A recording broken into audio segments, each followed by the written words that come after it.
Chapter 421, Evolution of the True Heaven Traveler, Beast Gohan.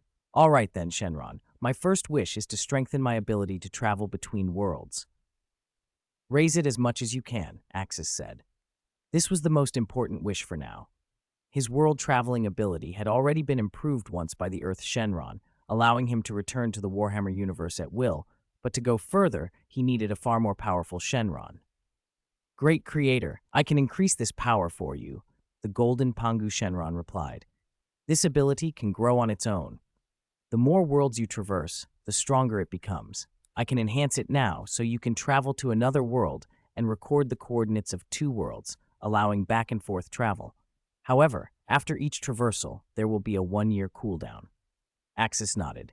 He had so far only traveled between the Warhammer universe and the Dragon Ball world, two places deeply connected to him, the world where he had grown up and the world of his birth. To reach further worlds required a price. Still, the potential for this power to strengthen over time was crucial. After Axis consented, the Golden Shenron began to grant the wish.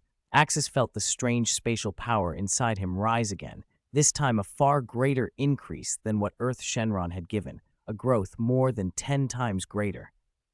Now, he could use traversal at will to return precisely to the Warhammer universe, or the Dragon Ball universe, or to break into a new world at the cost of more power. Returning to Warhammer or Dragon Ball now required only 1/10 of his divine power. Traveling to a new world still demanded his full divine power to break through space. Once a position was fixed, subsequent traversals to that position would cost less. In short, Axis had become a true traverser, no longer someone who simply carried Saiyan blood, but someone with a genuine golden finger. The golden light faded, and Pangu Shenron's aura dimmed considerably. The great dragon looked somewhat exhausted. Great Creator, I have elevated your ability to its maximum. I consumed about the power of 2 wishes doing so you may now make only 1 more wish, the dragon said. Axis could tell how much the dragon had expended.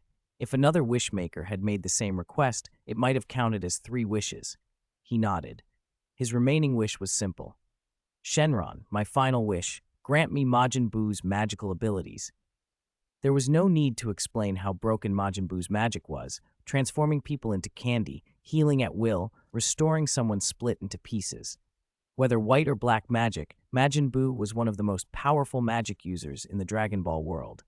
For a traveler who planned to cross countless worlds beyond raw combat power and God of Destruction energy, Axis needed survivability and versatility. That's a simple wish, the Golden Shenron said. Its eyes glowed red as a surge of energy poured into Axis. He felt Buu's magic take root within him, both white and black magic, now driven by divine power and slightly superior in effect to Majin Buu's own. Unless confronted by a god of comparable level, nobody could dispel magic cast by Axis. If Axis turned someone into chocolate, even Majin Buu himself could not undo it. But if Buu turned someone into chocolate and brought them to Axis, Axis could return the person to normal. That was the difference. All wishes granted, Great Creator. I will take my leave, Shenron said, and its vast form dissolved. 7 great stone spheres dropped to the ground. Axis collected them into his personal space. Within that space, Shenron would recover in a year. He could shorten that by spending divine power, though the real limiter was the negative emotions generated by the wishes. These 2 wishes hadn't involved resurrection or changes to major events, so they produced little karmic backlash. Shenron would need only a few years to wear that away. Axis thought about why Dragon Balls would eventually rot and produce a black smoke Shenron, the main culprit being excessive resurrection and repeated overturning of nature's laws. His wishes, powerful as they were, hadn't violated the universe's rules, so their impact was limited. Axis's gains in the Dragon Ball world were perfect. He now owned his own set of Dragon Balls, and his strength could be said to rival anything short of the Super Shenron. With his growth potential, his own dragon might one day surpass Super Shenron. The multiverse held infinite possibilities. Axis's potential now even surpassed that of the All-Kings. He paused to consider next steps. Bring back the Grand Priest now, or traverse more worlds to build his power first. In front of the Grand Priest, he had little means to protect himself. After thinking it over, Axis decided to retrieve the Grand Priest from the Warhammer universe first. That was the price of using Super Shenron. Without an angel's backing, even summoning Super Shenron would likely be ignored. Only beings at the level of an official god of destruction, World King God, or angels could make Super Shenron bow its head and accept a wish spoken in the divine language. Creating the 7 Dragon Balls and making his wishes had taken Axis several hours. Meanwhile, the fight between his son and Kratos had already been underway for some time. Axis intended to watch what remained. Goku, Vegeta, Piccolo, and others had gone ahead to observe. At the start of the fight, Kratos held the clear advantage, suppressing Son Gohan without even shifting into Super Saiyan 4 or Super Blue. Finally, Gohan activated Super Saiyan and still couldn't overcome Kratos. Goku and Vegeta were disappointed. They'd expected a close match, but Kratos was controlling the fight without needing his higher transformations. Kratos had followed his father's teaching and used words meant to provoke, belittling Gohan and calling him names. But Gohan, being a scholar, saw through the provocation and didn't take the bait. When taunts failed, Kratos resorted to brute force, continuing the family tradition of overwhelming the opponent and then offering a spirit tree fruit. His relentless assault eventually woke something in Gohan. Beast Gohan unleashed himself. In that state, he displayed terrifying power. Even after activating Super Blue and mixing in a trace of Super Saiyan 4, Kratos was driven back. The fight intensified as Kratos' own ferocity flared. The frozen continent was mangled by their clash. Glaciers shattered and vaporized. Bottomless ravines and cratered pits replaced once solid ice. Lava surged, and the air swirled with scalding heat and stinging ice, extremes coexisting under the onslaught of divine energy. At the battleground's center, 2 figures became like runaway comets, every collision triggering earth-ripping thunder. Roar! Son Gohan bellowed, his body wreathed in a white, bestial aura, beast mode, imbued with raw savagery. His speed, strength, and reflexes soared, each blow capable of tearing space. His eyes were stripped of everything but predatory instinct. Kratos had become terrifying in his own way. No longer just super blue, his body burned with blue energy, through which a wild golden light shone. His muscles coiled, a faint golden fur dusted his skin, and his hair flickered between blue and red like an unstable storm. His pupils alternated between the icy calculation of Super Blue and the savage glare of Super Saiyan 4. He had forced together 2 Saiyan ultimate forms, an unstable fusion, but one that provided an explosive power boost. "This is more like it, Son Gohan," Kratos snarled, hoarse with exhilaration. He met Gohan's earth-shattering punch and countered with a strike to the abdomen, scattering crimson aura. "But it's not enough. Unleash everything for me," Beast Gohan roared, clasping his hands. An energy sphere compressed to the limits, crackling with countless crimson lightning bolts, condensed between his palms. "Special beam cannon." "Good." Kratos crossed his arms, the blue and gold energy around him surging together into a massive, nearly solid orb. The 2 torrents, blue-white against blue-gold, collided in a cataclysmic explosion. A terrifying shockwave spread outward in concentric rings, shattering the ground like brittle glass. The frozen continent groaned. Giant fissures raced across the crust.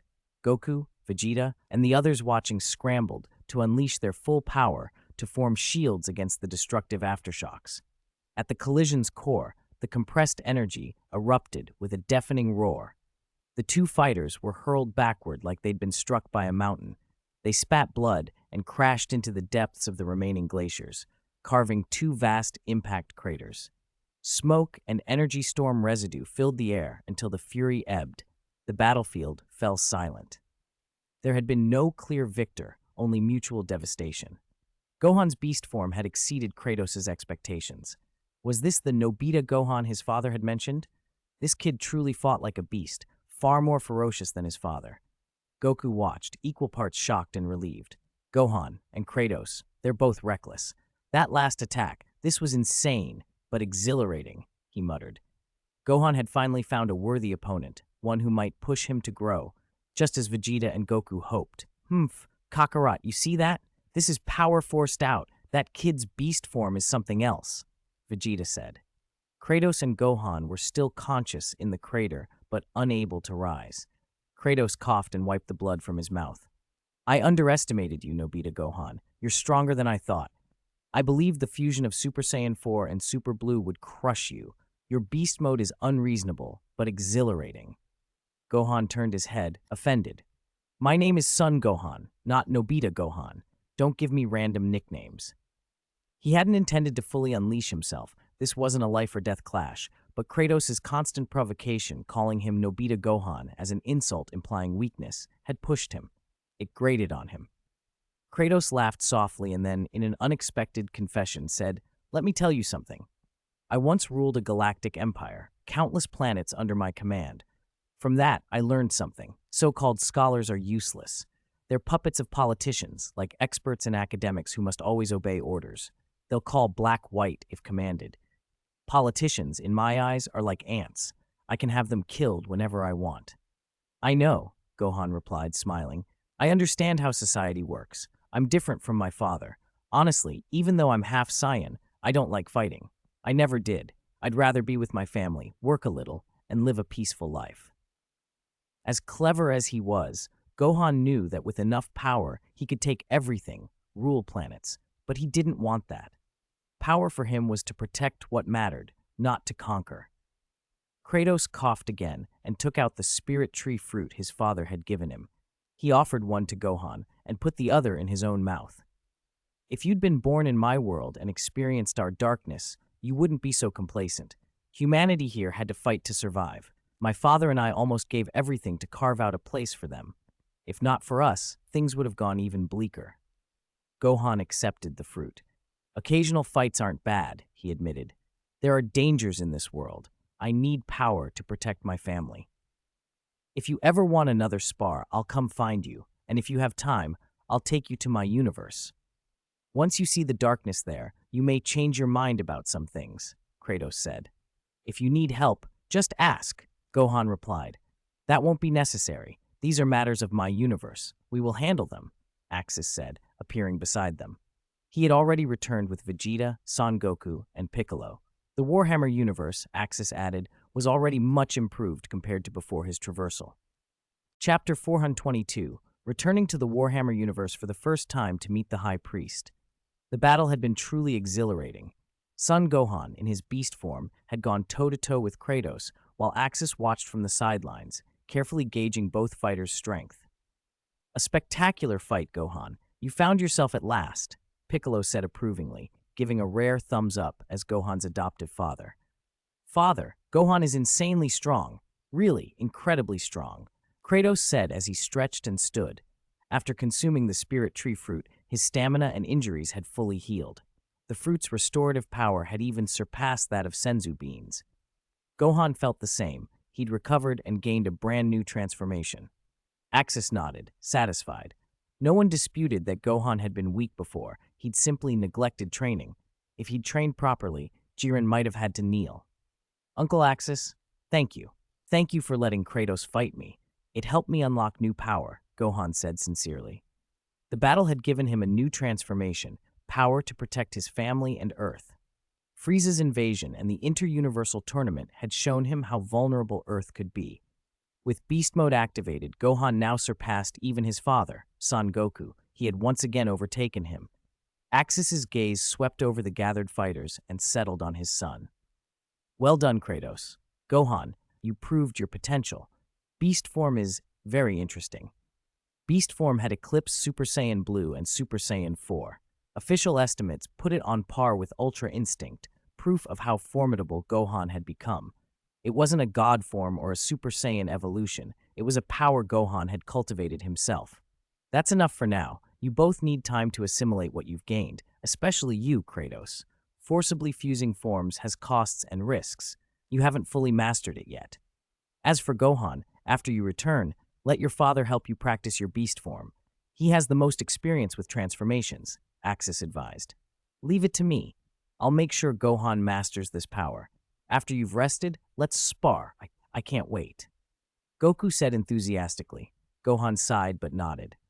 Even if his father stacked Super Saiyan Blue with Super Saiyan 4 and Kaioken, he still wouldn't be equal to Beast Mode, unless Goku could somehow fuse forms like Kratos. "Kakarot, you're not ready to fight this kid," Vegeta said bluntly. "His strength has surpassed yours and mine. If he'd trained diligently back then, we might not have struggled so much with Majin Buu. This kid alone could have ended that fight. Vegeta watched Gohan grow over the years and remembered his early promise. Great ape as a child, raw talent against Frieza, mastery of Super Saiyan full power after a year in the hyperbolic time chamber, and Super Saiyan 2 against Cell. Gohan had been destined for greatness, but then he'd let his training lapse until now. Vegeta felt a complex mix of admiration and regret. If Gohan possessed such potential, why hadn't his own son Trunks developed similarly? Trunks was talented, but ultimately average in base power growth. Vegeta's mind drifted to future possibilities. Keep training together, Axis said. Goku, if we travel other worlds and face masters there, would you come? Really? Absolutely, Goku grinned. Fighting was his true joy. If you go, take me too.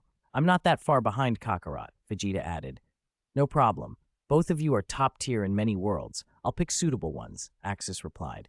In his mind, worlds where Goku and Vegeta would be challenged were rare. Perhaps only DC's Superman or true gods could match them in certain universes. He smiled at the thought of new adventures. They chatted a while longer before Axis took Kratos aside to leave. Father, that world's people are incredibly tough. Some fighters here have physical qualities rivaling space marines, Kratos said, flying alongside Axis. He had observed Earth closely. Many warriors there displayed prodigious physicals, far beyond typical humans. Axis smiled. Even in young Goku's original Dragon Ball era, there had been outliers. General Blue surviving a 1,000-meter drop, Tao Pai Pai's impossible feats, Yajirobe's uncanny endurance, leveling Khorne Tower, falling from great heights, and shrugging off it all. Compared to the Warhammer universe, many Dragon Ball combatants would be classified as superhumans, even exceeding Primarch-like physicality. This world is powerful, full of magical artifacts and formidable foes. After we return, take some time to cultivate. Then I'll take you to explore other worlds, Axis promised. Kratos would accompany him. I understand, Father, but I have a question. All King mentioned the Grand Priest came to our world. Would he do harm to our realm? Kratos asked, worried. An expert from that universe could be devastating in theirs. A god of destruction could obliterate the Chaos Four gods. The Grand Priest was even more worrying. I'm concerned too. Let's go back and see for ourselves, Axis said. He inhaled deeply, extended his hand toward the void, and for the first time since strengthening his power, activated his world travel ability. A spatial vortex opened, and father and son, Axis and Kratos, passed through it and returned to the Warhammer universe. As they emerged, a figure hovered at the edge of the closing rift, drawn by the tunnel but halting when he saw Axis. An angelic halo floated above his head. He wore a blue uniform and bore a striking resemblance to Whis. It was the Grand Priest. You are Axis, yes? A pleasure. My name is the Grand Priest, the newcomer said. Axis had little reason to rush back while the Grand Priest was present. His portal could connect the two universes at will. When the Grand Priest had first discovered the passage to other worlds, he'd been excited. After reigning at the pinnacle of his universe for so long, new realms beckoned. But after observing Axis's universe, he'd been disappointed. It was chaotic, weaker in some respects, full of corrosive warp energies. He'd stayed only briefly before deciding to return. Pleasure, Grand Priest. Your disciple Whis taught me much in that world, Axis replied politely. The Grand Priest's power far exceeded Axis's, truly among the Dragon Ball universe's topmost figures. Haha, Whis guided you. Then you've already mastered some God of Destruction energy. Congratulations, the Grand Priest said, nodding. Your potential is strong. You could be a qualified God of Destruction soon. I expect you'll reach Ultra Instinct before long. Grand Priest, when you came to our world, All King grew anxious.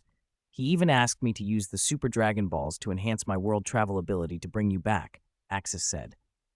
All King, a lot has happened while I was away, the Grand Priest replied. Axis, your universe has problems. If you wish, you could bring your family to live in our universe. At least ours isn't as chaotic. Axis considered the offer. He was from this universe. It was his home. Thank you, but this universe is my home. I intend to make it better. I will clear the warp and create a new ring of power. Do as you must, Axis. Our world still welcomes you, but I hope you won't bring its tainted things here, the Grand Priest said with a smile. The warp's corrupting influence worried him. Many lesser gods might be twisted by it. Don't worry, the warp will be purged. I'll make a realm for demons and reshape the Sea of Souls into a proper hell. Axis had the dragon god's aid now. Things previously impossible were suddenly achievable. You made a dragon god? Excellent. The dragon god Salama's power is immense. Axis, I wish you luck. Now, could you send me back? The Grand Priest asked. He had business to attend to. If he delayed, All King might wreak havoc across the multiverse. No problem, Axis said. He activated his spatial power and reopened the passage. Before stepping through, the Grand Priest tossed Axis a blue crystal, a shard of his divine power. A gift. I hope you cultivate your trainee world kings well. I left other gifts in your world. Thank you, Axis answered, accepting the crystal. It was a true cosmic relic. Only after the Grand Priest had fully departed did Axis relax. His world had not been destroyed. After all, the Grand Priest was not a god of destruction. Axis returned to Life God Star at once. The Emperor, Khorne, and the two life goddesses, Isha among them, had gathered the moment they learned he had come back. Their backbone had returned. Axis, you're finally back! A super powerful being came to our world. He's beyond imagination, the Emperor began. Are you speaking of the Grand Priest? What happened? Axis asked. The life goddesses, the Emperor's will, and Khorne exchanged a look and then spoke in unison. Come and see for yourself. Chapter 423, The High Priest's Gift, Divine Fruit, Seal, and King Kai's Power. Under the guidance of the two life goddesses, both named Aisha, one from Axis's original universe and the other brought from a parallel one, Axis finally stood before the spirit tree he had longed for. 9 enormous fruits hung from its branches, each radiating shifting colors and overflowing with divine power and fierce life force. The divine fruits were fully mature. Axis could sense that the power within these fruits was incredibly pure, untouched by the warp. Normally, even life-given fruit would carry traces of psychic warp energy. The spirit tree fruit he and Kasha had planted on a chaos-corrupted planet had been tainted that way, but these fruits contained only the purest divine energy. It was clear the Grand Priest had altered his divine art to purify them. That change had an unexpected benefit. Where the tree would normally produce at most 3 fruits in thousands of years, it now bore 9, each packed with terrifying divine potency. That being came and poured immense divine power into this planet, one of the Aishas explained helplessly. The fruits that should have taken millennia to ripen are ready now, but he wouldn't let us pick them. He said they could only be harvested after the true owner returned. He also set a barrier, preventing us from approaching. We had to wait. If it weren't for that Grand Priest barrier, we would have taken them already, the other Aisha added. Khorne's alliance with Axis, that was to get his hands on fruit like these. Axis smiled. This was good news. More fruits meant more recipients. Originally, the candidates were only 3, himself, the Emperor, and Khorne, but with 9 fruits he could include Kratos, his wife Kasha, and both Aishas. As for the barrier, Axis remembered the divine power crystal the Grand Priest had left behind, an item that could easily break it. This is indeed good, Axis said, but the changes he made to our world aren't limited to this. He seems very disgusted by the warp and the chaos gods. Khorne's voice was grim. The visitor from another universe had displayed power so overwhelming they simply could not contend with it. Even Khorne, the strongest of the 4 chaos gods, had felt despair for the first time. He had never felt that way, even facing Axis. The Grand Priest entered the warp and recoiled at what he saw. The Emperor's thought entered Axis's mind. Kasha, standing beside Axis, nodded in agreement. The outsider's demeanor had felt indifferent, as if looking at ants. They wouldn't do anything without reason. That being hated what he saw in the warp, the Emperor said. He snapped his fingers and purified 80% of the space demons. 80% vanished. If it weren't for the spirit tree and the divine fruits being linked to the warp, I suspect he would have destroyed the warp outright rather than merely cleansing most of its denizens. Axis felt nothing but approval for that. He had never liked the warp demons. Their only purpose seemed to be devouring mortal souls. If the Grand Priest had eradicated them all, Axis would have approved. What about the Chaos Four? Besides Khorne, what happened to the others? Axis asked. Khorne explained that the Grand Priest had intended to kill the Chaos Gods, but because they were deeply bound to the warp, the only surefire way to destroy them would have been to destroy the warp itself. Instead, the Grand Priest sealed the other three thoroughly. They could no longer affect real space, even if the warp continued to supply them power. Only chaotic, undivided demons would now be born in the warp. Khorne himself had been sealed in part, his divinity suppressed until he retained only his body and soul. Without a trace of chi energy linking him to Axis, he might not have survived. Axis nodded. The Grand Priest's actions had been ruthless. If he couldn't destroy the Chaos Gods, he'd seal them completely. Axis also judged he could not break the Grand Priest's seal himself. Perhaps the divine power crystal the Grand Priest had left was meant for that purpose. Even so, Axis thought letting 3 of the 4 be sealed was preferable. But don't be too trusting of the Grand Priest, the Emperor warned. He publicly said he wants to call someone named the All-King and wipe out our universe. He's a super god, indifferent to mortal life. To him, the universe is dirty and should be cleansed. Kasha added, he said he would discuss that matter with you. If you agreed, he would bring the All-King and erase our universe. Despite his help, the Grand Priest's mindset echoed that of the Dark King, a being willing to destroy their universe. I understand. Don't worry, Axis said. I made arrangements with the supreme being of his world. The Grand Priest will not set foot in our universe again, and our universe will not be destroyed. Sometimes, when you are under someone else's roof, you must bend your head. Axis knew their relative weakness. If a being said it would erase a universe, they wouldn't hesitate. Axis, do you have the confidence to deal with him? I feel your power isn't what it once was, the Emperor pressed. He wanted to know whether Axis could truly stand up to the Grand Priest. Axis shrugged off the worry. My power has increased a lot. If the Dark King showed up now in full, I could destroy him easily. I could even, if I wanted, destroy our universe. To illustrate, a purple energy flickered in his palm. When the god of destruction energy manifested, Kasha barely registered it, but the 2 Aishas, the Emperor and Khorne, felt suffocated by the sense of annihilation. The energy carried pure destruction. What energy is this? I only feel annihilation, Khorne stammered. This is god of destruction energy, the power of a top god of destruction from another universe, Axis explained. I told you I planned to master it so I could confront the Dark King. During my return to my original homeland, I learned to use it. The Emperor understood. So the Grand Priest is from your home universe. No wonder he treated you well. And the All-King? Is he a god of destruction too?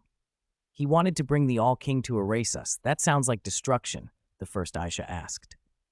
Axis clarified, the All-King was a supreme being who could casually erase entire universes. A god of destruction, by contrast, was the highest-ranking god within a single universe. Axis admitted the gap in stature between him and the Grand Priest was enormous. How big is the gap between you and the Grand Priest? Any hope of catching up? The Emperor demanded. Axis was blunt. The gap is like the difference between a space marine and a chaos god. He wanted to reassure them. But the truth was stark.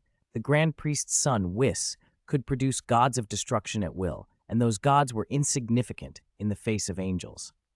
The Grand Priest belonged to a race that transcended universes, likely on a cosmic level. Some even theorized the Grand Priest was the true power behind the All-King. That's hard to accept, the Emperor said. He had hoped Axis might eventually bridge the gap. That said, you don't need to worry about invasion for now, Axis continued. So long as I don't open a spatial rift, they can't come over. Khorne was brusque. That's the only possible comfort. If we're just ants to them, that's unacceptable. Unless you can contest them, don't go back to your world. Axis smiled. I already made arrangements. Don't worry, but right now it's time to distribute our spoils. Using the divine power crystal left by the Grand Priest, Axis shattered the barrier around the spirit tree. He plucked all 9 divine fruits. He handed 1 fruit to Khorne, as had been agreed. 2 went to the 2 Aishas. 1 was intended for the future world, the other for his original universe. 1 fruit he set aside for Kratos and 1 for Kasha, though Kasha was not yet qualified to absorb a full divine fruit and still needed to cultivate. Kratos, however, could take it now. The Emperor received 1. Axis took 1 for himself. 2 fruits remained in reserve. Khorne departed to consume his fruit alone. The pressure the Grand Priest had put on him had been crushing. He wanted to restore himself to top form as quickly as possible. Axis, Kratos, and the 2 probationary World King God Aishas consumed their fruits together. The Aishas were the first to change. Embodiments of the law of life, they had been probationary World King gods. After integrating a Grand Priest-catalyzed divine fruit, their godhood rapidly ascended. They completed their promotion to full World King gods, gaining the power to create planets and sow life independently. Axis, who already contained God of Destruction energy, potent chi, and other divine power, saw his divine power further enhanced. The fruit at least doubled his divine power. In addition to his God of Destruction energy, he also absorbed some of the World King God's abilities. Like the Aishas, he could in principle create entire planets. Kratos' evolution was dramatic. The divine fruit transformed his body into an official divine body. His strength reached the level Axis had before traveling to the Dragon Ball world. He now stood at the threshold of cultivating God of Destruction energy. All 4 experienced earth-shattering changes. The Emperor watched in delighted anticipation. He now eagerly awaited the leap he would take after consuming his own divine fruit. Rising from the Golden Throne would be secondary to the transformation that awaited him. Chapter 424, The Power of Deification, Planetary Gods, Kings, Great Kings, and the Ranks of Gods. Axis felt the surge of power within him and the expansion of his realm, but he still couldn't relax completely. He estimated that he was now roughly on par with Lord Beerus. He even wielded an extra portion of World King divine power beyond Beerus's, a boon likely granted by the Fruit of God. New, potent divine fluctuations rippled across the life god star. Kratos was acclimating to his rapidly increasing strength, while Aisha and Kasha busied themselves learning to channel their newly acquired creative divinity. By expending divine power, the 2 life goddesses could now form entire worlds and, according to their will, seed life upon them. As life goddesses, they had longed to create life, and at last that impulse could be realized. Following Axis had been the right choice. Their level and authority now rivaled the old ones. They were genuine creators, sowing life and imposing order on the cosmos.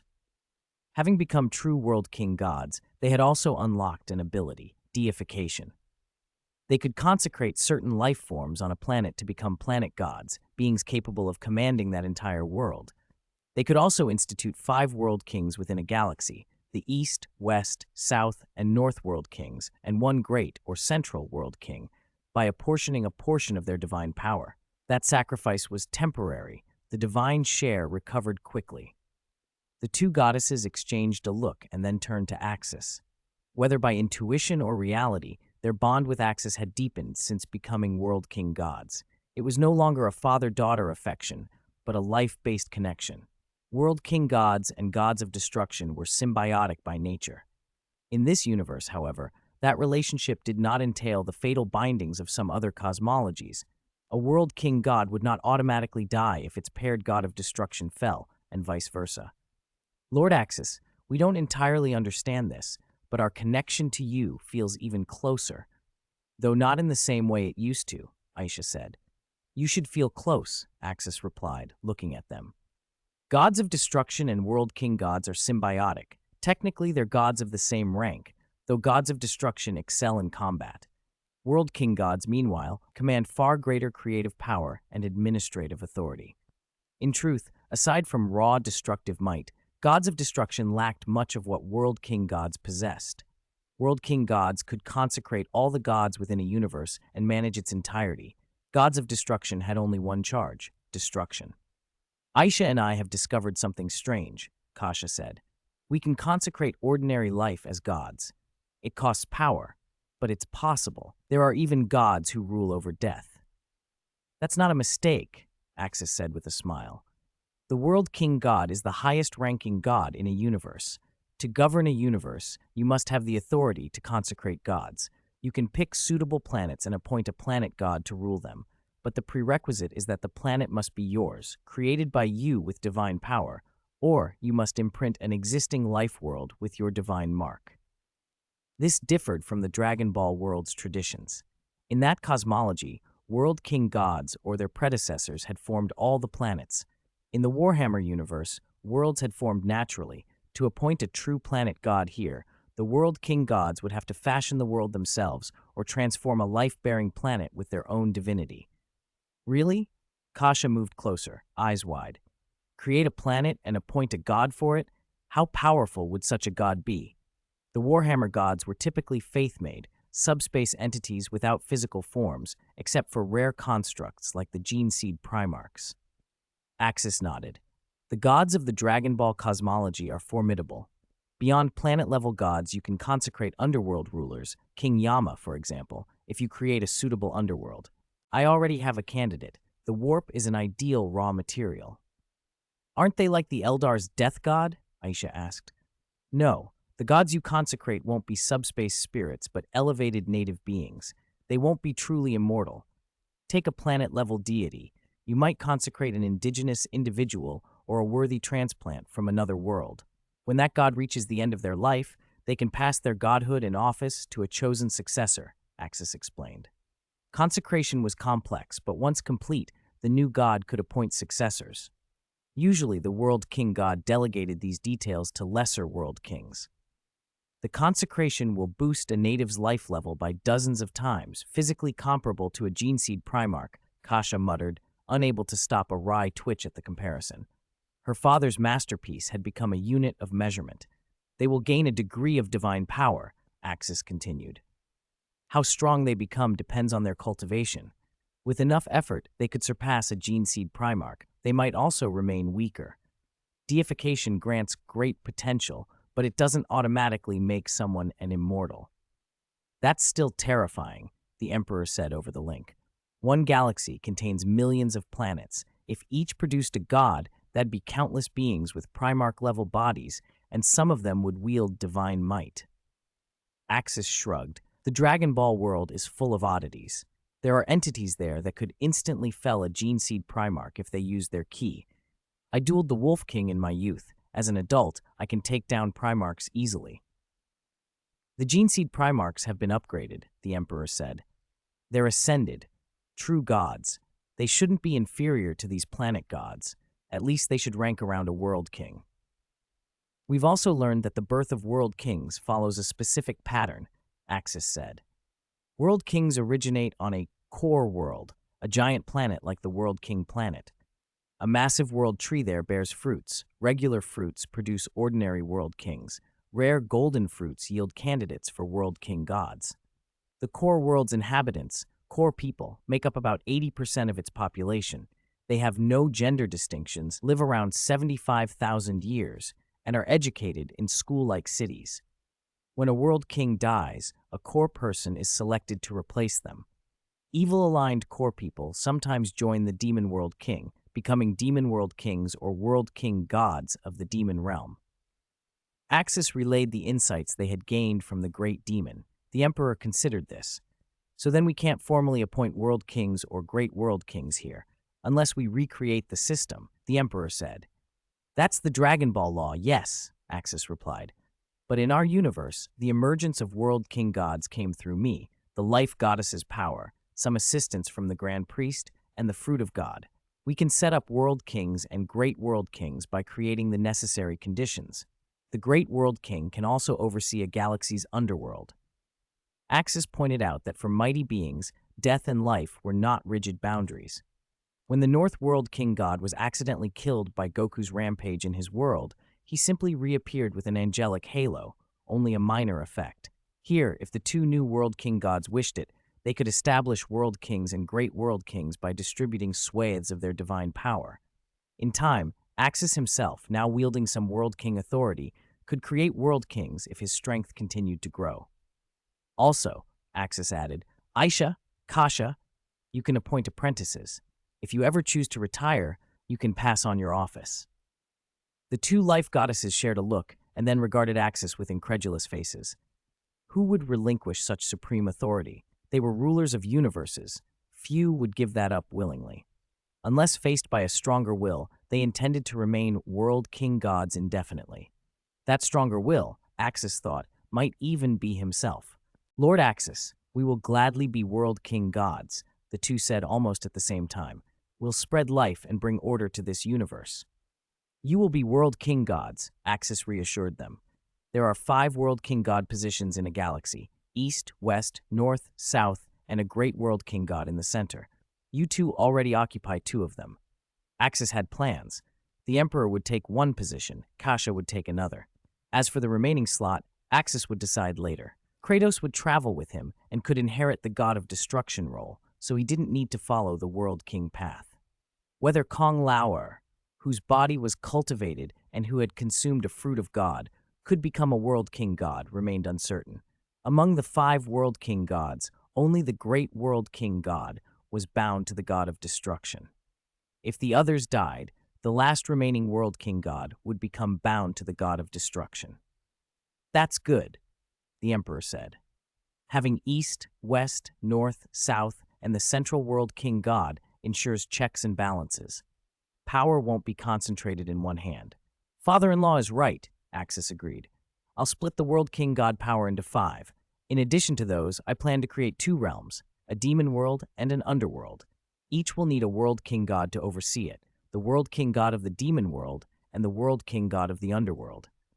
The Grand Priest has purged over 80% of the warp's demons, but new demonic entities still arise. I'll create a demon world where demons born of corrupt thought will be confined. They can kill each other there, but will never harm the real universe. The underworld will be a realm of souls. I'll build a reincarnation system using the warp as a prototype, and I'll place a king of hell on every planet to guide the dead through reincarnation. Above each king of hell will stand a great world king, and above them, the World King God of the underworld. Axis already had candidates. The Eldar death god, whose divine body Axis had a hand in creating, was a natural fit for underworld World King God. He'd need another fruit of God. For the demon world, the choice was obvious: Khorne. Axis planned to discuss appointing Khorne as the demon world's World King God once he had absorbed the Emperor's fruit of God. Of course, both realms had to be formed first. This system is perfect, Aisha said. I can't wait to see the demon world and the underworld come into being. You remember our old agreement? Kasha asked Axis. You once told me you wanted to establish a demon world and an underworld for souls. I never forgot, Axis replied. To create both realms, I will need help from the divine dragon.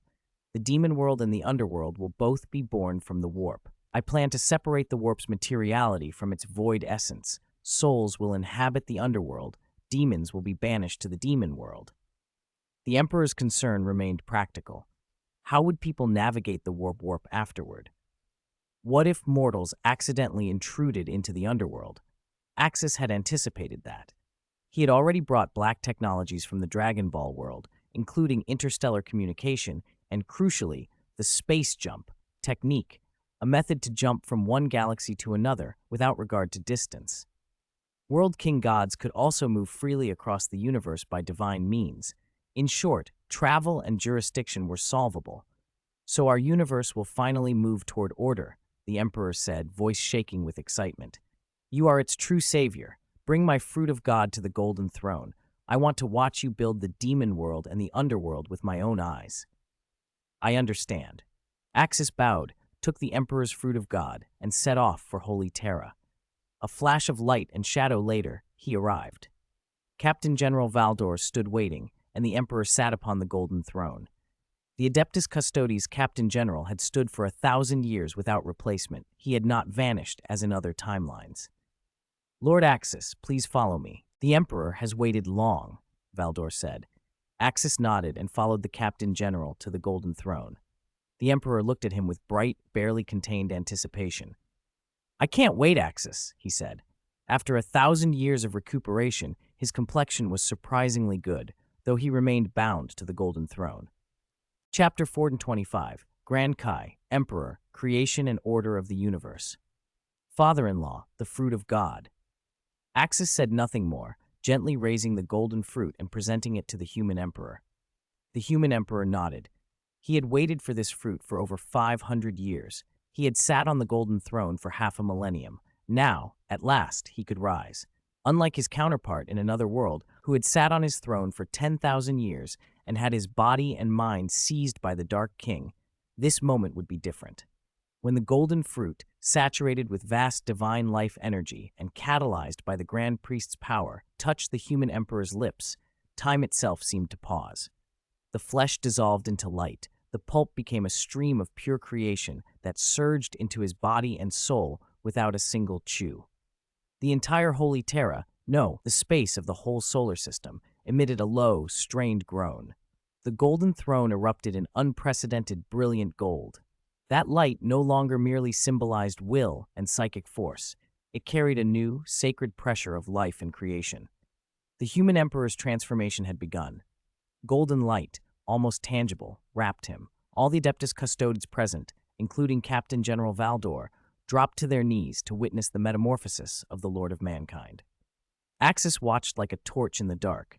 He could clearly perceive the cataclysmic changes unfolding within the human emperor. The emperor's body, shaped and strengthened by genetic biorefinement technology and mighty within the mortal realm, melted like ice before the fruit of God. Every cell decomposed and was reorganized by pure divine life energy and the laws of creation. Flesh and blood were gone. In their place rose a divine body, formed of the most refined divine power crystals, interlaced with the laws of life and the authority of creation. The golden throne itself became the forge for this new flesh. Countless golden runes flowed and imprinted across the surface of his newborn body, the outward mark of a world king, God's divinity. His soul, which had long resisted warp storms and sheltered human souls for millennia, underwent an unprecedented ascension. Fragmented wills, scattered throughout the Golden Throne's network, those fragments that upheld the Astronomicon and resisted chaos, were drawn back and melted together like rivers reuniting at sea. The core of his consciousness, once forced to disperse by warp interference, unified as divinity took root. The soul ceased to be mere spirit. It transformed into a radiant world king, God's heart, shining with the light of creation and perfectly integrated with the newborn divine body. The torn, shredded feeling that had tormented him for 10,000 years vanished. And with that, the human emperor severed his connection to the Dark King. Axis did not know every detail, but the Grand Priest had seen the sleeping Dark King when he arrived in this world, and without hesitation used his power to excise that tumor from the universe, removing the last trace of the Dark King from the human emperor. What remained in him now was only hope, faith, the primal force of life, and pure divine power.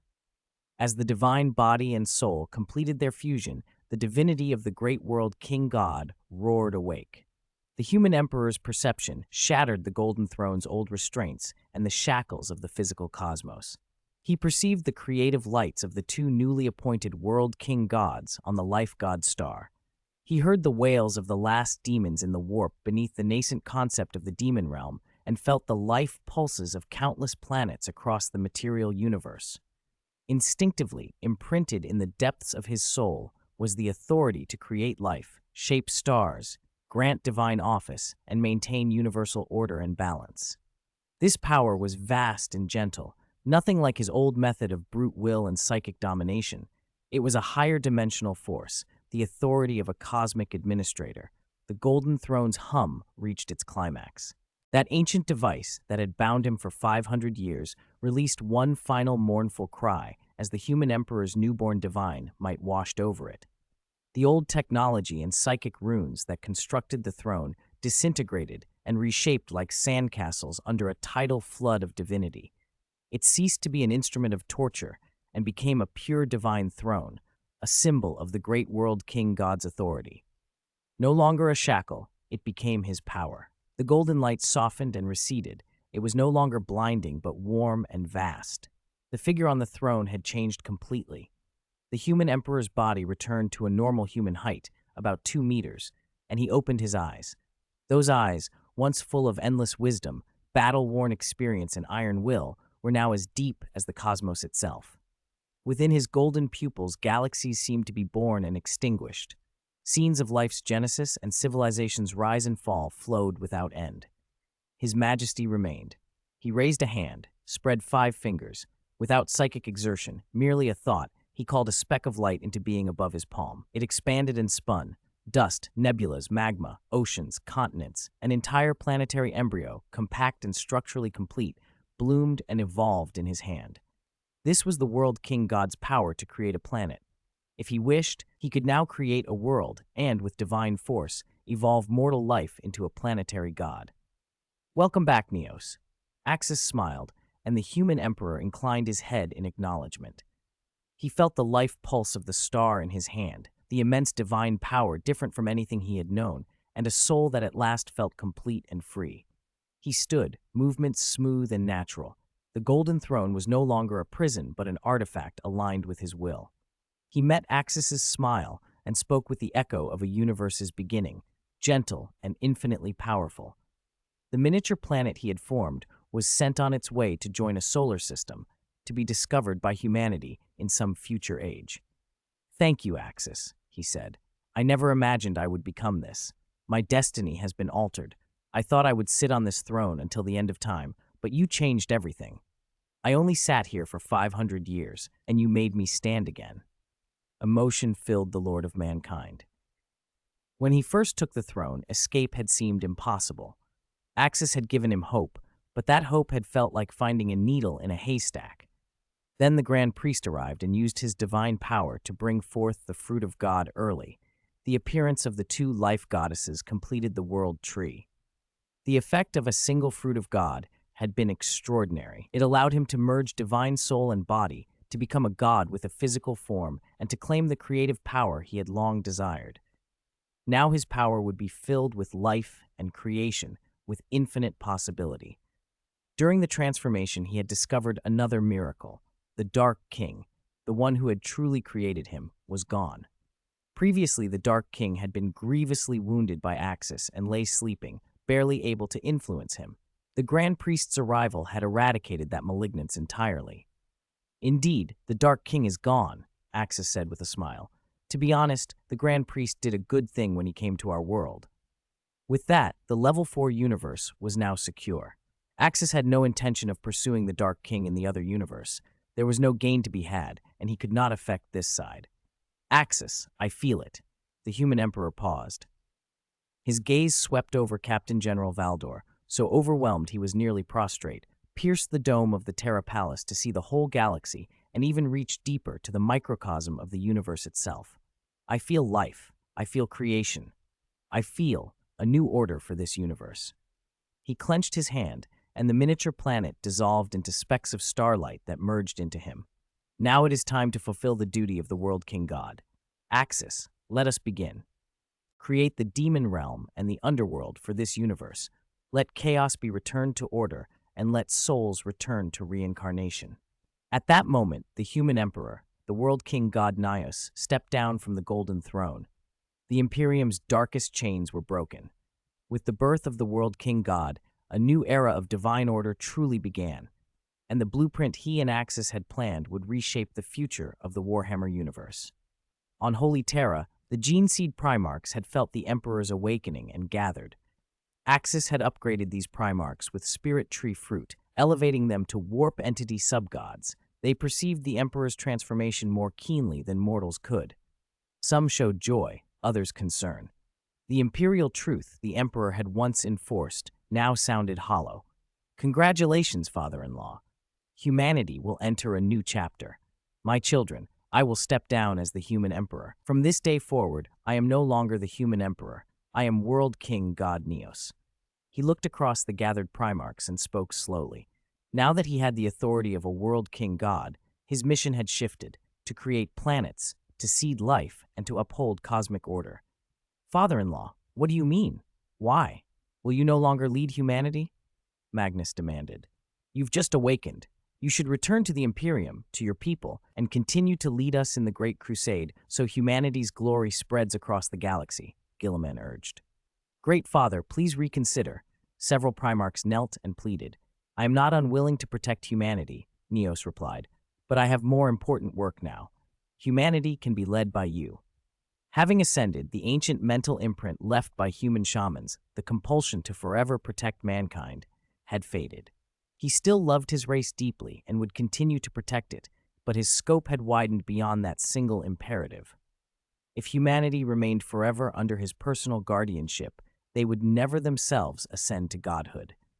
In the larger galaxy and beyond, humans would remain overlords, but they must also have agency and chance.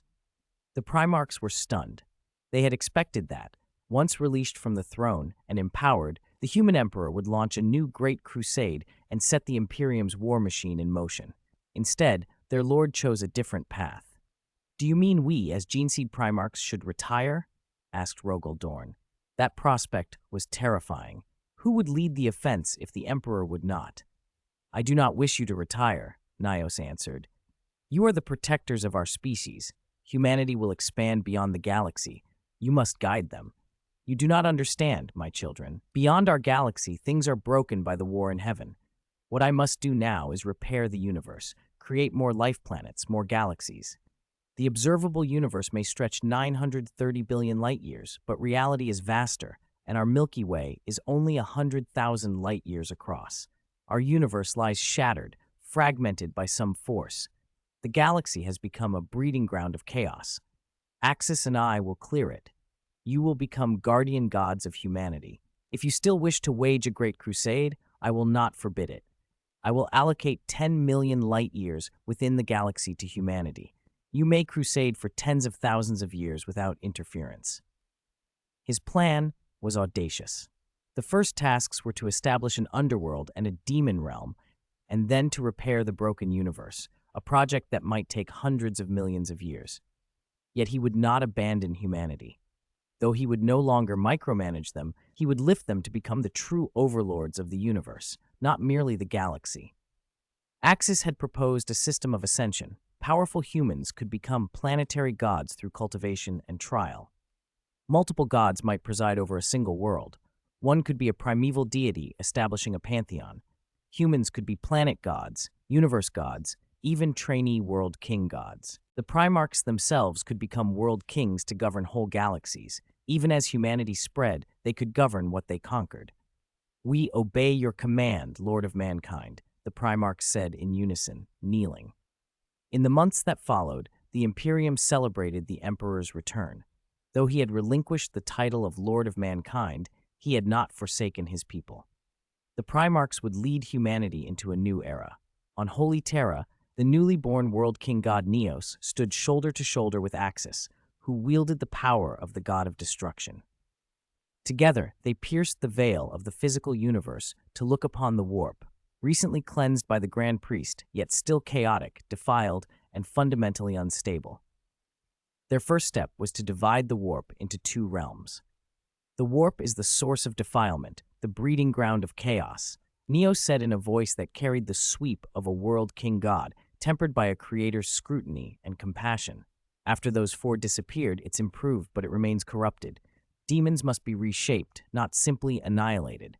As you said, Axis, we need two new realms." Axis nodded. Purple energies of the god of destruction coalesced in his palm like a pulsing star. "Chaos and disorder must end, but pure destruction is not the answer. The god of destruction's force can cleave the warp. The demon realm will be the final destination, an arena for malignant will and evil thoughts. The underworld will be a pure place for souls to rest and reincarnate. Father-in-law, you define the framework with your creative authority. I will sever the old chaotic connections with my destructive power. Let us begin." Neos raised his hands, and the World King God halo above his head flared. A boundless tide of creative divinity surged outward toward the boundary of the warp. The dual divine power of the Emperor and Axis struck the chaotic warp like an invisible giant brush, forcefully carving clear boundaries across the formless canvas. The god of destruction's power played the decisive role, completely separating the warp. Axis flung a palm, and a purple tide of destructive energy ran across the whole expanse. Underworld blueprint, creation power condensed in the relatively calm core of the warp. Axis, drawing on his understanding of souls and the concepts of the underworld from the Dragon Ball universe, began to lay foundations and establish laws. The pure sea of souls gathered, soul energy purged of extreme emotional pollution, settling like a tranquil ocean. The ring of reincarnation, an immense ring of pure creation power, began to take form, charged with guiding purified souls into new cycles of life. A phantom platform for judgment and guidance emerged. In time, the Yama kings would fulfill their duties there, aided by ghostly messengers who manage regions, escort wicked souls, and pass sentence. It would be a long process. Axis even restored his right to use the Dragon Balls in case wishes were needed to assist in the creation.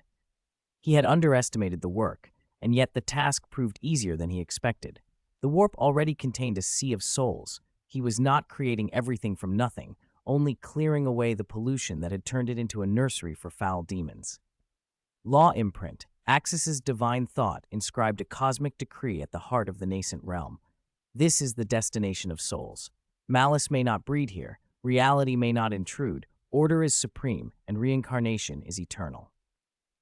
The law began to repel the residual chaos energy and demonic taint that did not belong to the underworld.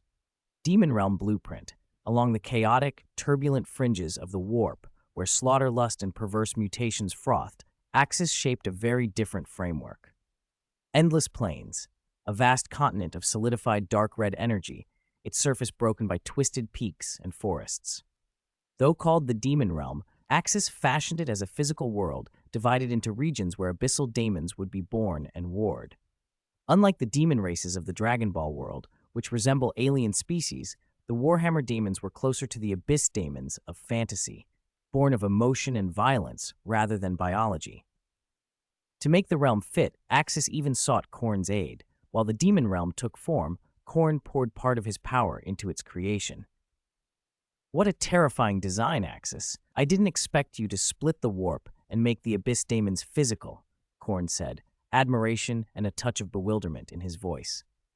The warp had been a sea of souls, shapeless and ruled by the chaos gods, manifesting as their thrones, pleasure palaces, or rotting forests. The demon realm Axis made, however, was physical and immense, divided into layers where daemons would be born in safer zones than rise through battle, devouring, and evolution into more powerful forms. You will be the Lord of Hell here, and the world king god of the Hell demon realm, Axis told Khorne. You will divide their ranks and set boundaries. The more powerful a demon is, the less often it may appear in the mortal world.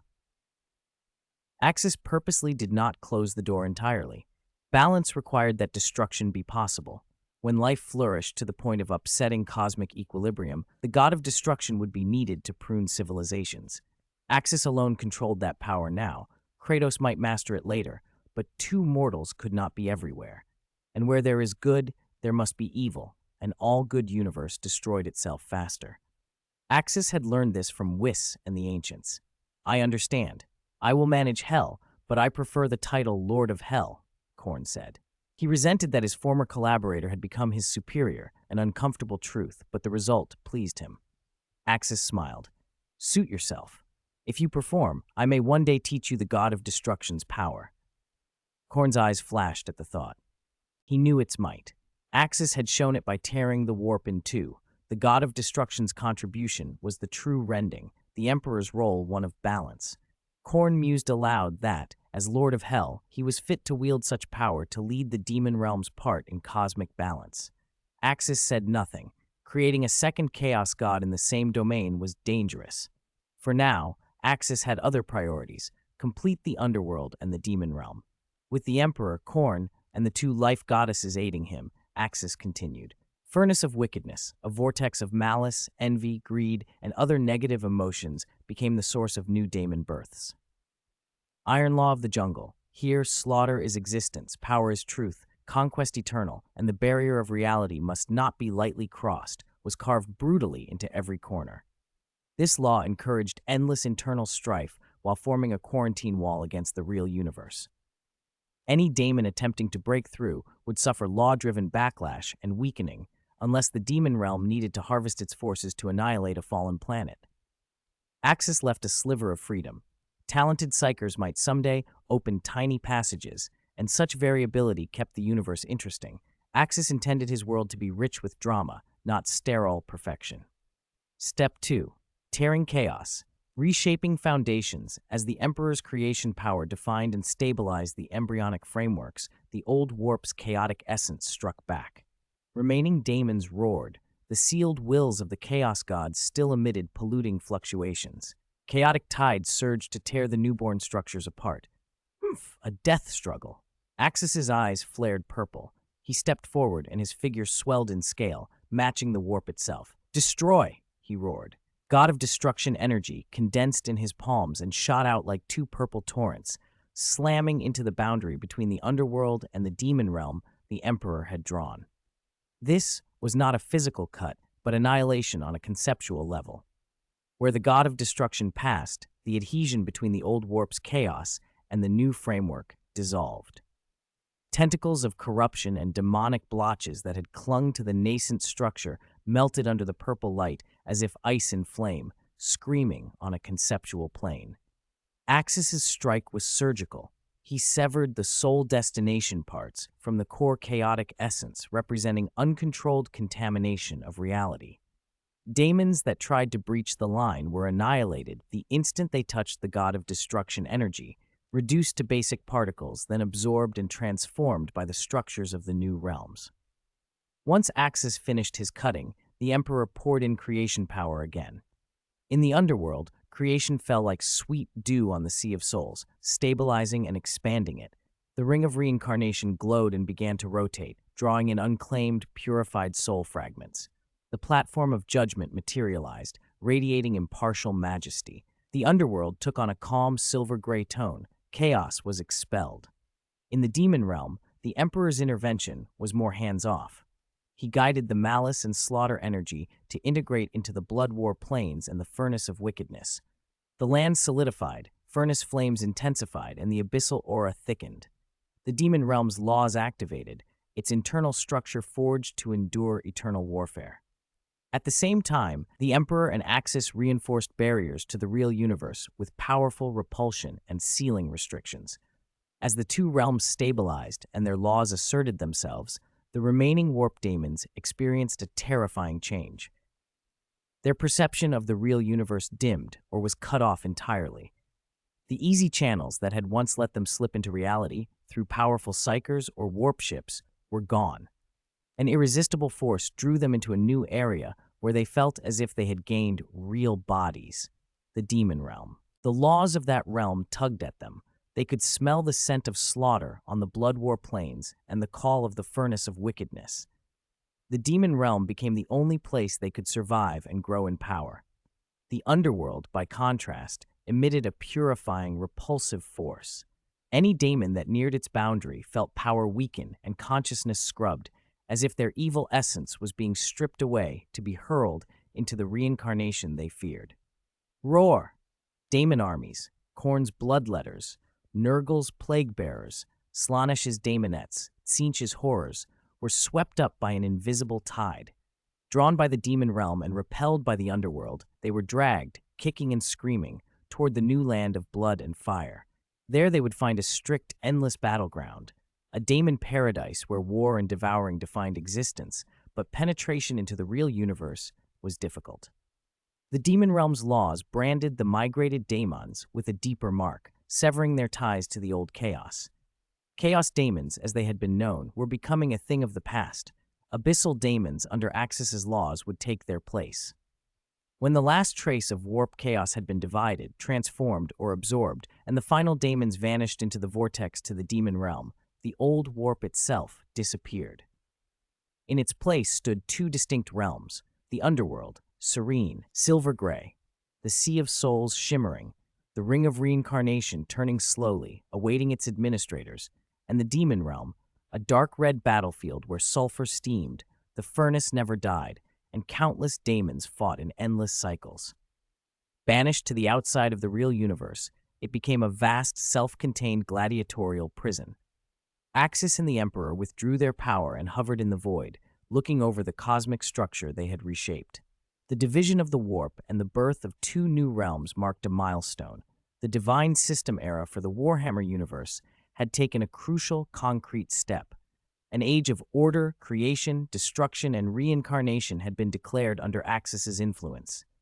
Very good, Axis. The warp has been fully divided into two worlds.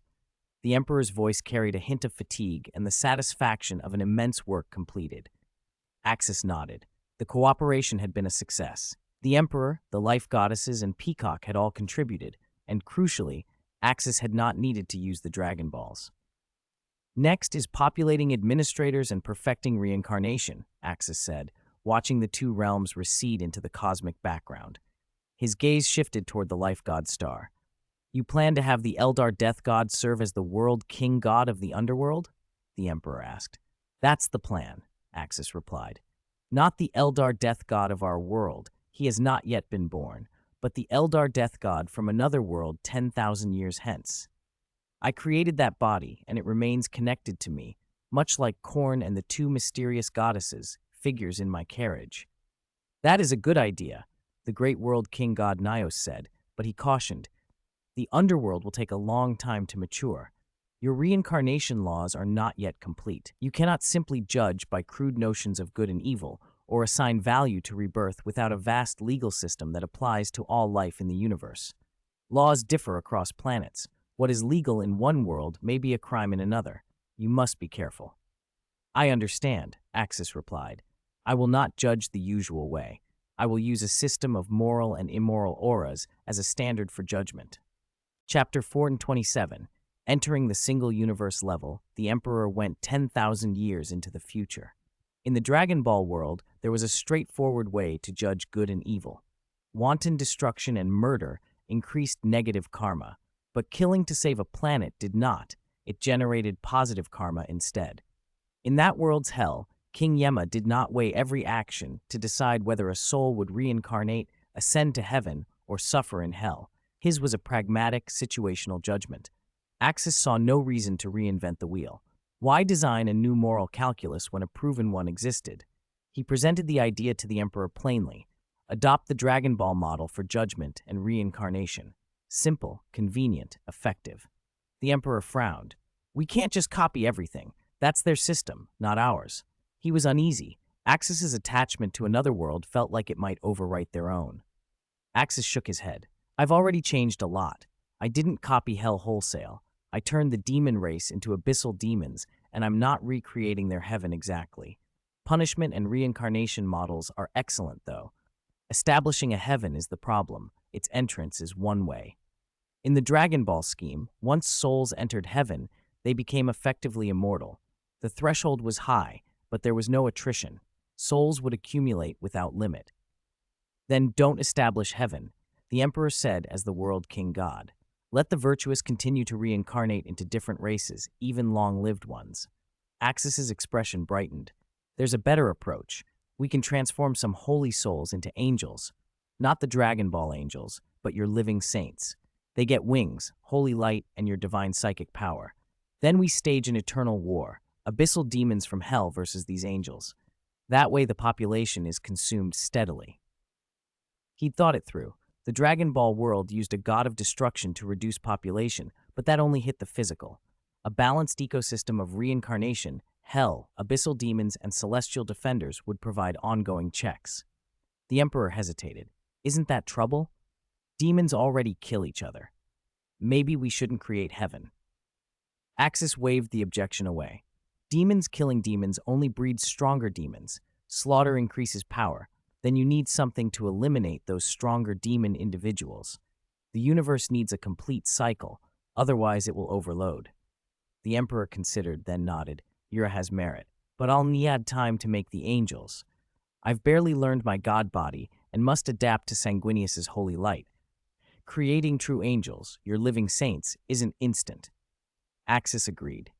Consumption had to be baked into the world's structure, otherwise the system would grow unstable over time. They also had another problem to confront. Have you felt it? Axis asked suddenly. Our universe has an issue. Even after becoming the supreme god within this universe, Axis did not feel wholly sovereign. Separating the demon realm and the underworld was only a partial victory. Those realms still linked to the warp in ways he couldn't fully control. He had assumed the universe was ownerless, but now suspected otherwise. The Emperor grimaced. I suspected the old ones at first, but it doesn't fit. He too had sensed an oversight, a creator who didn't manage their creation. The Warhammer universe had many parallel planes. The warp, the medieval layer, small magical planes. They existed, but a creator seemed absent or uninvolved. Axis clenched his fist. My strength still needs to improve. The underworld and demon realm are divisions of the warp. Their laws need time to settle. I can't manipulate them at will. They're tied to the warp somehow. By rank, I should now be at the single universe level. In a single universe, I'm near invincible. With full power, I could destroy one, but only by leveraging God of Destruction energy. True single universe mastery means control over everything inside a universe, not a level a God of Destruction or a world king god reaches alone. Combined divine powers could reach that peak. He explained his scheme for classifying gods succinctly. Planet-level gods wield divine power, but are comparable in combat to a gene seed Primarch. Above them were gods beyond planet level, then galaxy-level gods, like the Emperor upon the Golden Throne, and certain Eldar gods, who could influence entire galaxies. Beyond that were cosmic-level deities. Axis ranked the Chaos Four at that tier, and considered the Great Devourer even higher, able to influence whole universes. He placed the World King God roughly at that same cosmic influence. The next tier up was the single universe level, beings who could create or utterly annihilate a universe. Creation was harder than destruction, and thus creators were stronger than destroyers. Beyond that lay multiverse and hyperverse levels, peopled by names Axis listed: Perpetua, the Endless, Anti-Monitor, Dr. Manhattan, the Beyonders, the true pinnacles. So by your reckoning, I've barely reached single universe level? The Emperor said.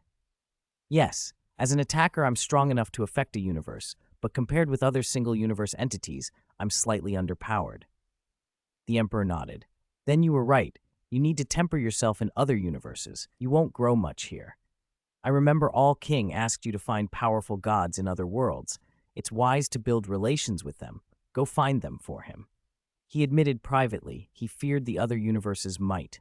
The balance on the other side was unequal, but Axis's venture would also strengthen their own rear. The Emperor, remaining to manage humanity and the universe, would be Axis's best protection. There was another task, the Eldar Death God. When will you bring him over? Consider our world's Eldar Death God, the Emperor asked. Axis shook his head. No, our Eldar Death God can't reach that level. He hasn't fully awakened. I tried once to reach out and pull our Eldar Death Lord free of the void. Impossible. In the other world, the Eldar Death God was born after the Eldar endured Slaanesh for 10,000 years. That awakening created the Death God. Our Eldar, bound by alliance with humanity, are doing well. Laughing God and Life Goddess are on our side, and with the Grand Priest sealing Slaanesh, the Eldar aren't tempted as before. Their souls go to the underworld now. Dark Eldar and pirates, however, are heading to hell. Axis intended to recruit the fully formed Eldar Death God from another universe. He'll come. I made his physical form. Coming here will let him develop more freely, fewer threats from Slaanesh. His following is modest. They can be settled in any galaxy. He'll accept. It's an upgrade to be a presence above the Chaos Gods. The Emperor's mood shifted. If you're so confident, I'm relieved. Also, I want to go with you into another universe and see what I become in 10,000 years. It was a whim. His alternate future in the other universe, 10,000 years on, had been miserable. Axis had told him the other Emperor had become something like the Dark King. Axis smiled. If you want, you can come. Before I learned the truth about him, I almost let you experience his godhood for half a year to force you to grow. The Dark King even prepared an artifact to store 10,000 years of memories for you, though those memories were mostly his fabrications. The early millennia were your memories, yes, but mostly they were torment. If you appear before that Dark King, his expression would be interesting indeed. The Emperor laughed. I have time. The two newborn universes can be watched by the Life Goddesses for now. They're still forming. I'll go explore with you. Axis was more than happy. He'd once feared the Dark King. Now he felt untouchable. In minutes, they returned to Holy Terra with a spatial tier. The Imperium of Man ran at full capacity, aided by the Geneseed Primarchs. Axis judged that the Orc war boss known as the Beast, a few centuries hence, wouldn't even require the Primarchs to quell. The two Orc gods, Gork and Mork, were mere footnotes beside him. When the Grand Priest had purged 80% of the demons from the warp, several evil gods had been destroyed with them. Axis hadn't seen the Orc gods during the warp's division. He wasn't sure of their fate. After a few days on Holy Terra, The Emperor attended some assemblies, unveiled his virtual avatar to the Empire, took formal leave of the Primarchs, and joined Axis on the voyage to another universe 10,000 years ahead. Axis did not bring Kratos. The boy was occupied governing the Galactic Empire and living with his new wife, the living Saint Celestine. In a starless black void, Axis the Emperor and the two Kashas materialized. 10,000 years had passed in that parallel timeline. Kasha from the 40K era gazed at her father with a complicated expression. The era she had known 10,000 years ago felt simultaneously foreign and familiar. The Emperor standing before her bore an aura that tugged at memory. Is this the world 10,000 years from now? It looks the same, but humanity's suffering is awful, the Emperor said, after sensing the world's current state. Axis probed with his mind and felt helpless. This universe was ravaged. The Fourth Tyranid War had already begun. The Imperium had been pushed back repeatedly, forced to fall back to Holy Terra and establish quarantine zones, yet the Tyranids attacked relentlessly. Those Tyranids are interesting, the Emperor muttered, and Axis nodded. Something's happened to that boy Guilliman, the Emperor observed. Axis's detection confirmed it. Guilliman was confronting the Silent King. Axis also realized why the timeline had diverged. Because of Axis's earlier interventions, Guilliman had not launched the Indomitus Crusade when he first should have. Kratos had led that crusade in this timeline.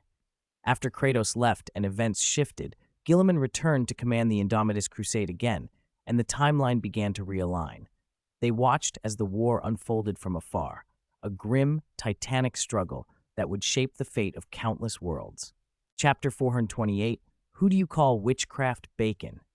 Say it again, the Emperor's Majesty. The Space Necrons Dynasty's Ark fleet, personally commanded by Silent King Zarek, struck the Imperium of Man's final line like a cold, merciless silver tide. At the heart of the shattered star system hovered a scarred Imperial flagship, the Blade of Dawn. On its bridge stood Regent Robert Guilliman, clad in Artificer power armor and gripping the Emperor's holy sword, which burned with golden fire. Beside him was Great Seer Yvraine, wrapped in spirit bone armor and wielding a death god's scythe. Their bond transcended race and alliance. The finest warriors of humanity and the Eldar stood with them, resisting the tide of Necron warriors and constructs pouring in from all directions. Their phase technology is tearing through our shields, a tech priest shrieked into the comms. Concentrate fire. Suppress the Ark's pulse nodes. Guilliman's voice carried steady over the fleet. All batteries on the Ark pulse nodes. Hold the line. Yvraine closed her eyes, psychic currents rippling around her as she precognized the fleet's next strike. Sarek's focus is on you, Robert, she said. He's using the fleet's impact to distract us. His flagship, the Silent Crown, is making a dimensional jump for your location. Space warped violently before the Blade of Dawn. A massive, suffocating Necron arc tore through reality itself. Its cold metal hull ate the starlight, and its main cannon was already coalescing the awful energy to annihilate a sun. The power of the Necron fleet lay far beyond what humanity had ever imagined. In the battles so far, humanity had lost far more than it had won. Any narrow victories had come only when High Mago's Belisarius Call released fragments of a star god that stirred rebellion among the Necrons. Those fragments had betrayed their kin, and only then had humanity managed to claw out scant victories. The Necrons' counterattacks were relentless. Every fallen human represented a mother losing a son, a wife losing a husband or a brother, yet the enemy army was endless and unafraid. At this critical hour, the Eldar had answered the call, bringing Spirit Stone weaponry capable of truly killing the Necrons. Yvraine, the Eldar Great Seer, and the woman who had become Guilliman's closest ally and companion, was instrumental. Together they had repelled the Necrons time and again, but always it felt like a temporary check. The tide still favored Sarek. Guilliman had never felt so vexed and helpless. This enemy dwarfed anything he had previously faced. For humanity, for the Emperor, he roared, the blade of his sword flaring as he braced for another crushing strike. He had hoped that when Axis first arrived, bringing back Sanguinius, Rogel Dorn, and the formidable Kratos, the Imperium had found a turning point. Axis had also brought the Eldar Great Seer into alliance, but everything had moved too fast. Kratos had been abruptly summoned away by Axis and then vanished. Sanguinius too had returned to his own world. The nominal figure on the Golden Throne had told Guilliman what he'd feared. Axis and his son Kratos, and Sanguinius had all gone back to their native realms. Humanity would have to stand alone. Axis had been a passerby who helped in dire moments, but one could not depend on such aid forever. The Imperium was besieged. The Tyranids had launched their fourth invasion. The Leviathan tendril fleets struck everywhere. Rogel Dorn, the master of defense, had been entrusted to return to Holy Terra to organize a last, desperate stand. Guilliman had set out with the Indomitus Crusade to meet threats at the frontier: Necrons, Orcs, Chaos. Now, standing on the Blade of Dawn, he felt the full weight of that responsibility. "Don't lose heart, child," Yvraine told him, moving close to his side. "You've done well. I have sent word to the Death God Lord. If he hears us, he will come." No force could deny that the Necrons had once won the war in heaven 60 million years ago. Even the Eldar could only send elite assassins against their highest officers. Killing lesser Necrons produced no lasting gain. Guilliman exhaled heavily. "I never expected this to be like this. Their strength, it's beyond all I imagined. I worry we might not win." "Then we retreat and live to fight another day," Yvraine said quietly. "There is no shame in survival." Their private resolve was interrupted when green code flickered across the Blade of Dawn's main console. The ship's control systems were breached. A holographic projection sprang into life within the light, and three colossal figures materialized. Yvraine's face drained. She recognized them at once: the Silent King's Triarch Council, the supreme leaders of the Necron dynasty, three beings with the authority to command Zarek's forces. The Triarchs were things of legend in Eldar histories. She had never thought she would meet them in person. Guilliman's grip tightened on his sword. The Necrons' teleportation and phase technologies were stranger than he had imagined. Appearing within the Blade of Dawn's hull was an unsettling breach of defenses. The two Triarchs flanking the Silent King were replacements recently appointed by Sarek. As Yvraine and Axis suspected, they were essentially puppets. One of the Triarchs sneered, and his voice carried with chilling arrogance. "Vile, insignificant, filthy, foolish, disgusting low-tier race. Hear the will of the great Silent King. Kneel and listen." Glorious Haploret, a sycophantic recently appointed Triarch, spat insults that enraged the human commanders. Guilliman swallowed that anger with the discipline of command. "I am Robert Guilliman, the son of the Emperor of Mankind. I kneel only to my father and no one else. State your intent, Necrons."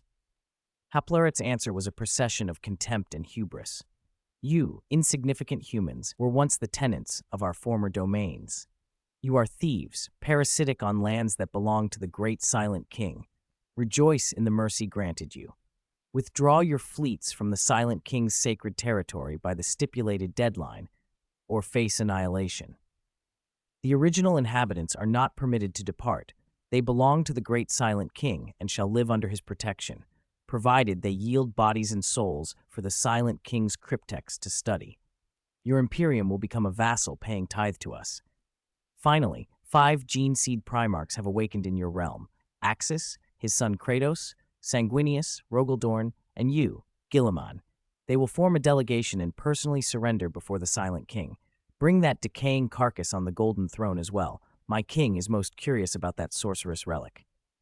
"A blasphemy," a battle sister spat, leaping forward. "The Emperor is no carcass. For the Emperor, I will annihilate you." Anger echoed through the Blade of Dawn. From the center of the projection, the Silent King himself had not yet spoken. Instead, the Illuminor Saras, another Triarch, droned on with insults and demands. Guilliman leveled his sword toward the Silent King. "You do not come here to negotiate. Attack Holy Terra and then speak to us of terms." Haploret's voice rose in triumph. "You should be grateful for the Silent King's mercy. He grants your race the right to live." He was cut off by a sound like tearing light. A tremendous golden explosion detonated in the distance, and a Necron flagship disintegrated in a blast of impossible radiance. On the Blade of Dawn, a figure stood where none had stood moments before: the human Emperor himself, accompanied by Axis. With them appeared 2 Kasha, one his consort, one a Kasha native to this world's 40K era. The Emperor had taken on the guise from the Age of Conquests 10,000 years ago, nearly 5 meters tall, clad in burnished golden armor and emanating a terrible psychic light. The sight fit the old myths, huge, awe-inspiring, terrifying. The human emperor's psychic blast had destroyed the distant Necron arc at a single stroke. Across the bridge, mortals and space marines dropped to their knees, chanting prayers for the Lord of Mankind. Guilliman felt a choked disbelief and joy. He had never dreamed to see this man walk among them again. The Silent King's projection went slack with shock. How could this being, who had not been present a moment before within Guilliman's ship, strike down a flagship light years away? How could he snuff out a Triarch's power from across the void? "Who are you to speak to the Silent King?" The Illuminor Saras blustered before he felt an impossible pressure. The human emperor's presence descended like a golden tide, suffusing even distant realities with sacred light. "You call yourself Illuminor Saras? Then I shall make you shine," the emperor said, voice like thunder. "Nah, great Silent King, spare your servant." Saras gasped as the sacred light overwhelmed him. Sarek's projection moved to intervene, but he could do nothing. Even his anti-psychic measures failed. His subordinate was consumed, screaming across immeasurable distance. The Silent King could only watch helplessly as Saras's hollow body burned away at the Emperor's will. "I didn't quite catch your words about a certain decaying thing on the throne," the Emperor said, turning his gaze on the Silent King with an unbending, cold amusement. "Who did you call that? Speak again." The Silent King found his voice. "Insignificant Lord of Mankind, you overstep. You do not know the power you face." The Emperor smiled, but it was a smile without warmth. "You are the frog in the well, King. I am the sea. You will not die easily. I will take you, and I will unmake your empire. I will enjoy that moment." A golden shockwave rippled outward from the Emperor, touching nothing of the Imperium's forces, but everything of Necron machinery that lay in its path. War machines in an entire system ignited in golden flame and fell silent. Tomb worlds, constructs, whole phalanxes of Necron warriors collapsed into purifying radiance. The force of the Emperor now reached a level no one alive could have imagined, World King power made manifest. As the golden light washed through the system, the Necron long-range communications faltered. The blade of the fight had been turned in a single instant. Axis watched from the Emperor's side, taking in the spectacle. In his mind, he compared the Emperor's wrath to an old, fearsome temper, an apt description, given what had been said and who had said it. The Silent King had known now what it meant to be the enemy of mankind. The reckoning had only just begun. The virtual image of Silent King Zarek shuddered, distorted, and finally snapped apart under the onslaught of golden light. The flickering projection died. In the real universe, the Necron fleet that had been tethered to it was erased. The bridge of the flaming dawn fell suddenly silent, save for the hum of power conduits and the heavy breaths of those aboard. The 30K Emperor took a step forward. His gaze, tangible as a force, fell on Guilliman. There was love in it, expectation, and a hint of sorrow so faint it almost broke through the Regent King's control. Guilliman felt it 10,000 years later, as if a buried thing were stirring in his chest. His heart hammered against the artificer armor. He stared at the golden colossus, radiating life and authority. Tears welled unbidden. That shape, that vast psychic presence, like a sea of stars, it was him. It was really him. Not the silent corpse on the golden throne, not a distant symbol of faith, but a living father walking among the stars, the Emperor. "Father, sire," Guilliman's voice cracked. He tried to kneel on instinct, but an invisible, gentle force held him up. "Stand, Robert Guilliman. Do not kneel," the Emperor intoned, his thought like thunder in Guilliman's mind. "Is it really you? Have you truly returned?" Guilliman had 1,000 questions and no words. The man before him looked and sounded like his father, yet something about it didn't fit. Axis had once told him he came from a parallel universe where the Emperor was in far better health and might even be able to leave the Golden Throne.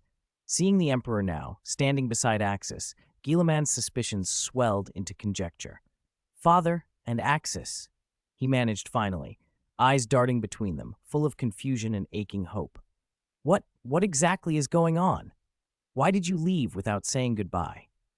He could not understand why Axis, Kratos, and Sanguinius had departed after rescuing Rogal Dorn without so much as a word of farewell. After Axis left, humanity had struggled, Victory slipped away, and the Tyranids had pressed the Imperium to its knees. Only Yvraine had shown deference to Axis, kneeling and stealing glances at the Emperor. As an emissary of the god of death, she knew more than most. The god of death had hinted that the being on the golden throne was not the original emperor. Guilliman himself had once argued the corpse on the golden throne was not quite his father. He had reasons enough to suspect corruption. 10 millennia of divinized faith, the daily sacrifice of at least 1,000 psychers. Such things could mutate a mind, produce terrible shadows. But he had never considered another possibility, that the real emperor might be dead and replaced. Axis smiled and answered Guilliman's questions plainly. I rescued the emperor in another universe. Out of curiosity for your world, I brought him here to see it. The golden man inclined his head. I am not the emperor of your world, yet you may still call me father, he said. His voice held no claim to the impossibility of identity, only warmth. The weight of what that meant hit Guilliman like a physical blow. If Axis had not come, Rogel Dorn might never have returned. An unbearable burden would have remained on one man's shoulders. The foreign emperor stepped forward, and his presence washed over Guilliman like sunlight. He raised a hand. A pure, warm gold suffused the bridge and flowed into Guilliman. It carried vitality and a divine will that unpicked 10,000 years of fatigue, the psychic scars of war, the hidden wounds from conflict with daemons, Tyranids, and Necrons. Guilliman's strength surged, his mind cleared. His holy blade thrummed and burned with renewed golden flame as though reborn. Father, is it really you? Guilliman choked. Even knowing this man was not the emperor of his universe, Guilliman felt the intimacy of the father who had walked among them, the true lord of mankind, not the withered figure on the golden throne. You're back, Axis, he whispered. It seems you did have a small problem, Axis said, nodding at Guilliman. A small problem. Yvraine stepped forward, bowing with grave respect toward Axis. Lord Axis, that was Silent King Sarek. He commanded nearly all the space Necron power. You, your emperor, just wiped them out. They were all still reeling from what they had seen. When had the Lord of Mankind gained such power? The space Necrons were victors from the war in heaven, masters of tomb worlds and deathless legions. Yet the Emperor had looked at Sarek and sent a golden light through the galaxy. Humans and Eldar were untouched. The Necrons everywhere flared with gold and vanished. It was not a mere displacement. Those Necrons were truly dead, erased in a way that denied them tomb world rebirth. The effect had been casual, instantaneous, like snapping a finger and destroying an entire empire of metal. To erase a few toys in a galaxy is not a great feat, the Emperor said calmly, eyes following the void. His true body hides in deeper dimensional folds, like a cockroach under a floorboard. He dared to desecrate a majesty he had no right to touch. That arrogance must be repaid by the destruction of his dynasty and the eradication of his twisted existence. There was a cold, sovereign contempt in his voice, an authority that belonged to a being who could be called a world king god. His power now approached that of a fully realized Dark King, exceeding the Chaos gods in some respects, and he moved freely in the real universe. That is astounding, Guilliman said when he could find words. Axis, father from another world, why have you come to ours? What do you want? To show you the truth of this world, Axis replied. To explain why I left without farewell. The truth? Guilliman braced for it. Axis laid out what he had discovered. The figure on the golden throne was not the Emperor Guilliman had known. You sensed the darkness, Guilliman. 10,000 years of suffering created countless malignant wills within him. You believed you had erased them, but that is not the whole story. Guilliman nodded. He had felt those dark personalities and believed the man on the throne had been changed. He had thought, perhaps, that the Emperor's divinity and the cumulative burden of worship had warped him. No, Axis said, expression grave. You've misunderstood the extent. The true Lord of Mankind in your world is dead. The body upon the golden throne is occupied by the Dark King. The Dark King? Guilliman's face went white. He groped for comprehension. You mean a dark personality of Father? Are you saying Father, his body died 10,000 years ago? Axis sighed. The Emperor of your world is gone. The Dark King, what you might call a corruption born in an age of ancient rites, has taken shape within his husk. The being you call the Corpse Emperor is not the original. In my world, we have been fighting the Dark King for ages, trying to prevent his ascent. I am from a different tapestry of events." The Emperor of the Otherworld looked at Gilliman with pity. "I was born because of the Dark King. In a manner of speaking, I am also his offspring. That is why what happened to your world's Emperor was possible." Kasha, who had lived in the 40K era and learned its truths, added, "It is as they say. Your universe's Emperor died long ago." Gilliman's composure gave way. How can this be? Why have we suffered? Why have I fought? Is everything meaningless if the person I gave my life to is gone?" He roared, grief and fury cracking his voice. "Do not let despair swallow you," Yvraine said, steadying him. "Since Axis and the Emperor of that world have come here, they have a purpose. This universe is not beyond saving." The Emperor from the other world turned to Axis. "I should not interfere in this reality, logically. But I am here. Axis, can you restore me to this world somehow? Can the real me be returned?" Axis thought for a long moment. The situation was perilous. If the true Emperor could be restored to the body in this universe, humanity would have a beacon. If not, human faith would crumble and the race would fall into hopelessness. Axis believed the humans of this universe could learn to stand without the Golden Throne if forced. He thought a long, hard freedom was better than a comforting tyranny. The foreign emperor, however, argued that the threats here were too great. Chaos still thrived, the great devourer remained, and only if the emperor of this world could truly awaken could humanity be saved. "Perhaps some fragment of his soul remains," Axis said at last. "Resurrection requires an intact soul. If any part of him survives, there is a chance." "Then try," the emperor said. Gilliman could not follow. "Resurrection? How would you, Axis? You can bring someone back?" Axis smiled and reached into his personal space. He produced 7 orange gold spheres that floated together in the air, the Dragon Balls. They glowed softly, incongruous against the metallic bridge. Gilliman and Yvraine gaped. "These are the 7 Dragon Balls," Axis said.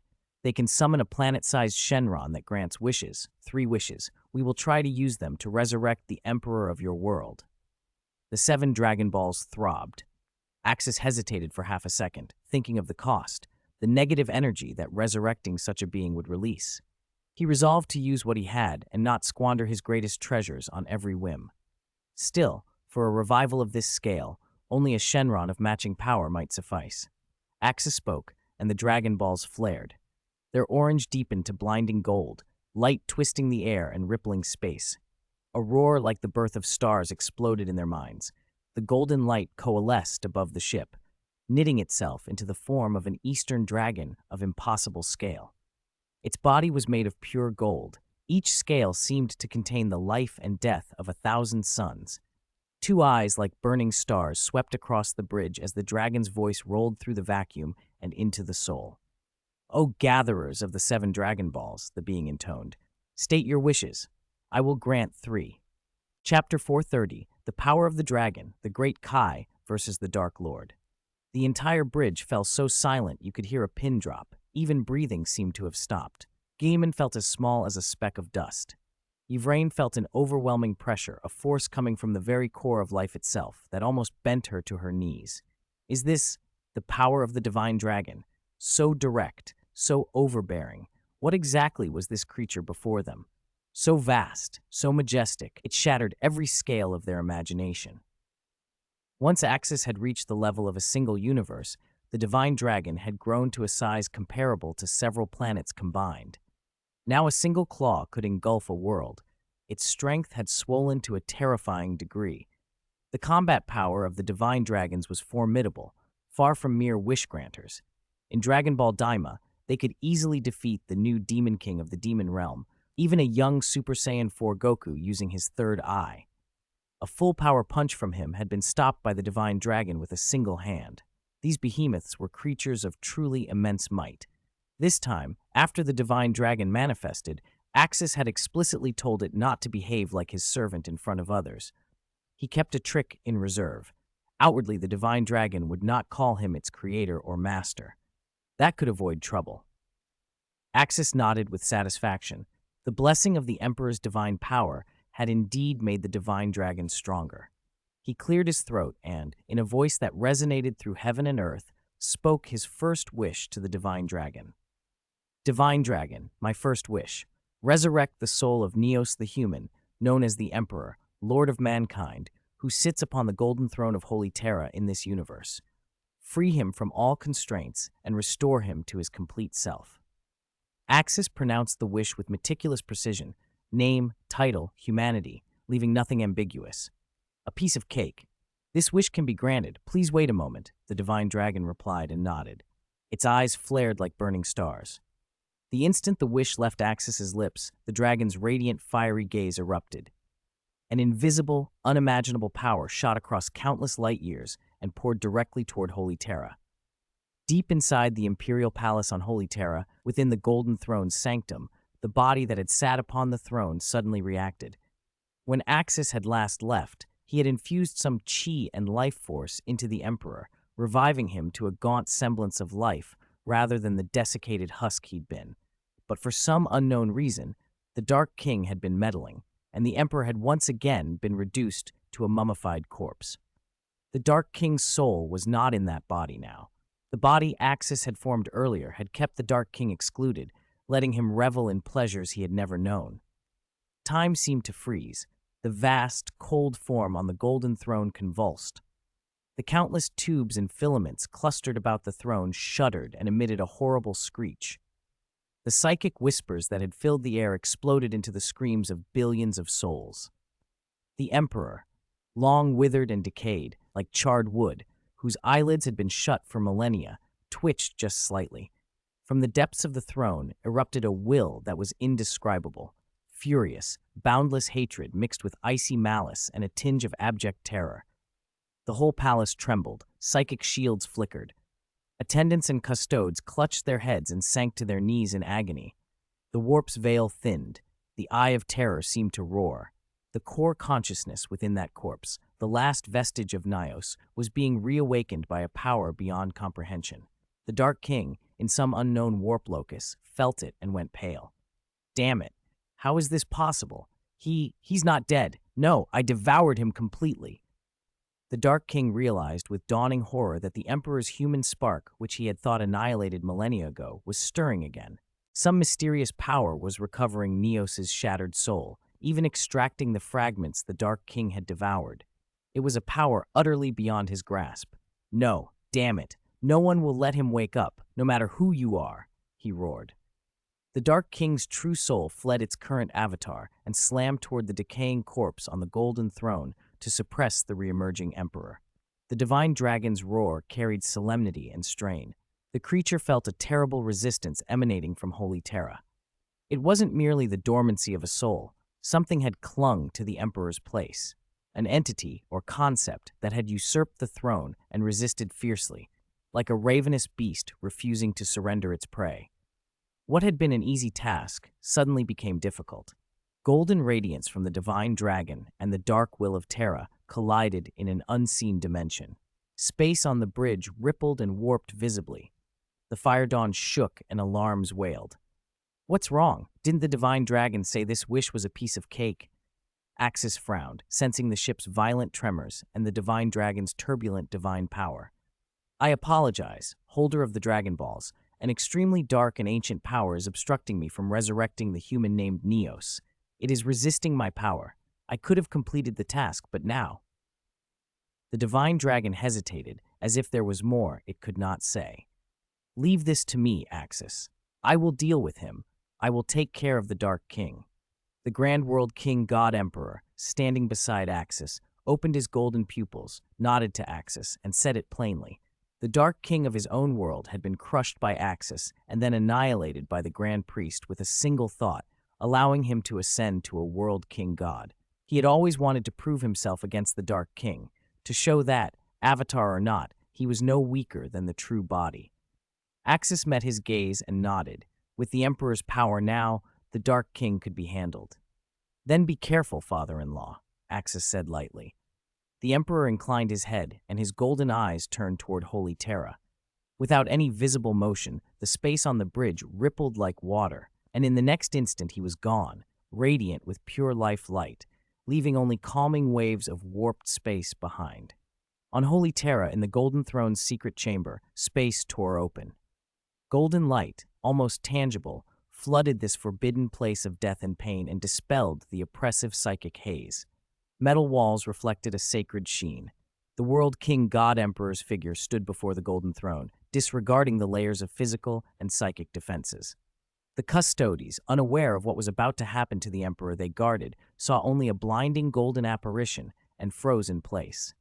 Captain General Trajan grit his teeth and stared, bewildered. Was there more than one Emperor? The World King God Emperor ignored the Custodes and focused his power entirely on the Dark King. On the throne, the mummified corpse convulsed, its eyelids twitching furiously. The Emperor's soul exited his body and penetrated the other body across the universe, what would become a soul-level duel in the warp. But first, he had to rip out the Dark King's soul. Viscous, ink-black psychic energy, thick with malice, surged from the mummified corpse's 7 cavities. It coalesced in the air into a twisted, colossal phantom of hatred and destruction, the Dark King's true soul form. Countless eyes of shadow fixed on the golden figure with rage and an edge of disbelief. It's you! The Dark King's will hissed like 1,000 poisoned needles. That lowly avatar. This is impossible. How can you possess such power? No, you're dead. I am not dead, and I have come to finish you.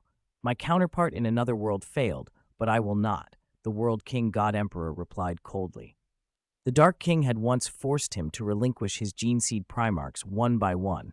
If Axis hadn't struck back so brilliantly, he too would have been stripped of everything. Personality, consciousness, identity. That history made him determined now. The Dark King howled in confusion and fury. It felt the vast, star-sea-like sacred life power radiating from the Emperor, power beyond any psychic energy or warp essence it recognized. The sensation made the ancient entity tremble. Worse, that source of power came from the avatar the Dark King had once treated as a tool. How dare the tool resist its master? The Dark King vowed, "After I devour this fool, I will deal with Axis." Surprised, Dark King? The World King God Emperor's voice rang inside the Dark King's mind, cold and mocking. You aimed to cloak the universe in darkness and annihilation. I chose a different path. He extended his hand. Golden life power, like a warm tide, gently but inexorably wrapped the Golden Throne, targeting Nyos' soul core, which the Dark King had been suppressing even as the Divine Dragon sought to call it. He activated his World King God power and dragged the Dark King into the warp, so the struggle would not harm the body on the throne. No, that's mine, my power, my vessel, my divine throne. You will die for stealing my power, the Dark King screamed. Its colossal phantom lashed out, a mass of tentacles condensed from pure malice, like furious poisonous dragons ripping through space. The attack carried the power to annihilate souls and struck the golden figure full force. The warp shuddered, black and gold energies intertwined, tearing apart and destroying nearby space demons.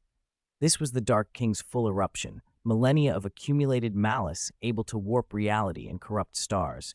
It sought to shred and devour this avatar, to compensate for the agony of its own soul being wrested away by the Divine Dragon. The Emperor, however, barely moved. Golden life power, the essence of the World King God, flowed and formed an unassailable domain around him. At once gentle and immovable. Boom, boom, boom. Dark tentacles that could puncture starships and rot worlds slammed into the golden barrier. But malice met life like snow hitting scorching sunlight. The tentacles hissed and melted on contact. The dark energy disintegrated, purified into basic life particles. What had been foundational to its existence dissolved like filth burned away. Wisps of nothingness remained, and then vanished. The Emperor's power countered the Dark King even more effectively than the dual Axis had witnessed in another world. The Dark King froze in abject horror. Its attack, one that could cripple a Chaos Greater Demon, had not so much as dented the Emperor's light. The gulf between them was unimaginable. Is that all? The World King God Emperor said, hands clasped behind his back, disdain plain on his face. My expectations for you were too high. You rely on the warp's filth, the despair of living beings, the universe's ultimate darkness. I command the basic laws of life and existence, the power of creation, the power of hope. His voice told like judgment in the Dark King's consciousness. Your era is over. Dark King, don't bother struggling. Today is your death. He stepped forward. That single step seemed to beat to the pulse of the universe. Golden light erupted, an unstoppable torrent of purification. The Dark King screamed in an agony it had never known. Its colossal phantom, subjected to the life power's cleansing, dissolved like an ice cube dropped into acid. The dark origin of its being was stripped away and purified. Power amassed over billions of years drained rapidly. Its foundations shook. No, I am the Dark King. I am the end of the universe. I am unkillable, it roared, flinging all the warp's malice at the Emperor, trying to corrupt and overwhelm the sacred power. But the World King God's divine power was of a higher order, rule power from a higher dimension. Wherever the dark power touched, it was purified and assimilated, converted into nourishment for Nios' soul. An outdated plague. Time for you to leave, the World King God Emperor intoned, cold as the void. He extended a finger, and at its tip condensed a point of golden divine power, pure as the first light of creation. No, the Dark King shrieked, sensing the fatal strike. It tried to flee, to hide in the warp's deepest voids, but a supreme law bound it. Space, time, even the idea of existence froze under that finger. The Emperor tapped once. That point of golden light, like dawn ripping open heaven and earth, pierced the Dark King's phantom at its core. There was no thunderous explosion, only silent, absolute annihilation. Chapter 431, The Resurrected Neos, perfectly enhanced. The Dark King's core, condensed malice and despair, shattered like a soap bubble beneath the golden light that carried the essence of life and the laws of creation. The Dark King, who had rampaged across the universe for 10,000 years, died under the strike of the World King God Emperor. With his annihilation, a knot in the Emperor's heart was finally resolved. For ages, the Dark King had suppressed him, until Axis appeared and gave his avatar the chance to become a true main body. This battle had begun and ended in a blur. The Chaos Gods in the Warp barely registered the Dark King's presence before the World King God Emperor had finished the fight and left the Warp. On Holy Terra, in the Imperial Palace, all that remained on the Golden Throne was a charred husk and the warm, sacred golden light that surrounded the Emperor. The suffocating malice and oppression were gone. With the Dark King gone, Shenron's power could flow unhindered. The World King God Emperor sent back the soul fragments of human Emperor Neos that he had just protected. The dried corpse on the Golden Throne trembled. A pure, resilient golden light burst from the corpse's brow, faint but unmistakably the soul aura of Nios, the human Emperor, like a caged bird breaking free after 10,000 years. Weariness and age clung to it, yet it moved with purpose. After a single instant hovering in the air, it merged into the divine golden radiance the World King God Emperor had spread, fusing with the main body's newly purified soul core fragments summoned by Shenron. The World King God Emperor felt every weight Neos had carried, 10,000 years of burden, sacrifice, love, and responsibility for humanity. Those memories deepened the life divinity that now flowed between them. As he drew the other self's soul back, he reviewed the other's memories, at least the first 6,000 or 7,000 years. He saw that the Golden Throne's occupant had always been him, until solitude and strain finally cracked him. Only 1,000 years ago, the Dark King had fully possessed that body. From those memories came disappointment, especially with the Gene Seed Primarchs.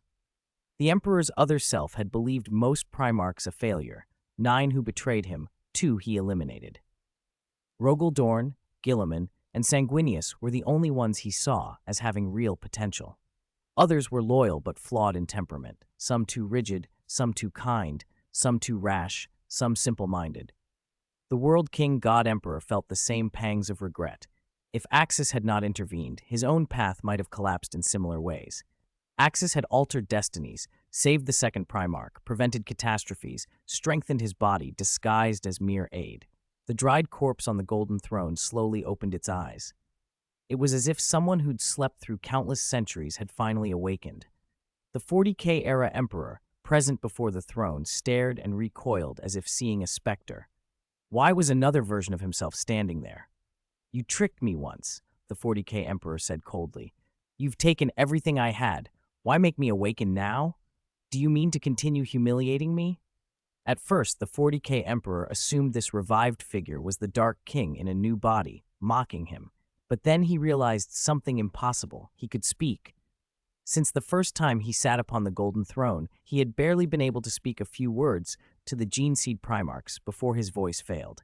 Now his body, dried and mummified, hummed with returning vitality. Confusion, disbelief, and a deeper astonishment filled him. Before he could sort it out, Shenron's power descended in full. Previously, only the soul had been repaired. Now the body itself was being mended. In the palace's deepest vaults, a golden sun rose and wrapped the golden throne. Life essence and the restorative laws of creation poured in. Nios let out a sound that was neither human groan nor simple pain, but a reaction to an overwhelming influx of life, billions of warm, living currents flooding a body that had long been parched and dead. Shenron's voice slid into his mind, dry and practical. This regeneration might hurt a bit. Dizziness is normal. Dizzy did not begin to describe it. His entire body, even his soul, ached as the divine power tore away charred flesh and stitched new tissue. Blackened skin slowed off and crumbled. Atrophied muscles swelled and filled out like newly woven fibers. Vibrant pink muscle replaced desiccated tendon, bones that had been scorched and brittle knit, smoothing into warm, tough ivory with a faint golden glow. Inside his chest, a walnut-shriveled heart that had long since stopped suddenly jolted. Thump, thump. A living heartbeat echoed through him, strong, steady, insistently real. Lungs re-expanded and drew in life-tainted air purified by Shenron. Organs reformed and began to function under the golden light. Most miraculous of all was his face. The mummy-like hollows plumped, charred skin smoothed, and flesh regained color and elasticity. The sunken sockets filled with new tissue, and new eyes opened beneath lids closed for 10,000 years. Straw-like hair and a brittle beard fell away. Thick, lustrous black hair and a full beard grew swiftly, cascading over newly broad shoulders. His skin became smooth and resilient, like a newborn's, yet beneath it lay the inhuman strength of a Primarch. The custodians on the platform below watched in stunned joy.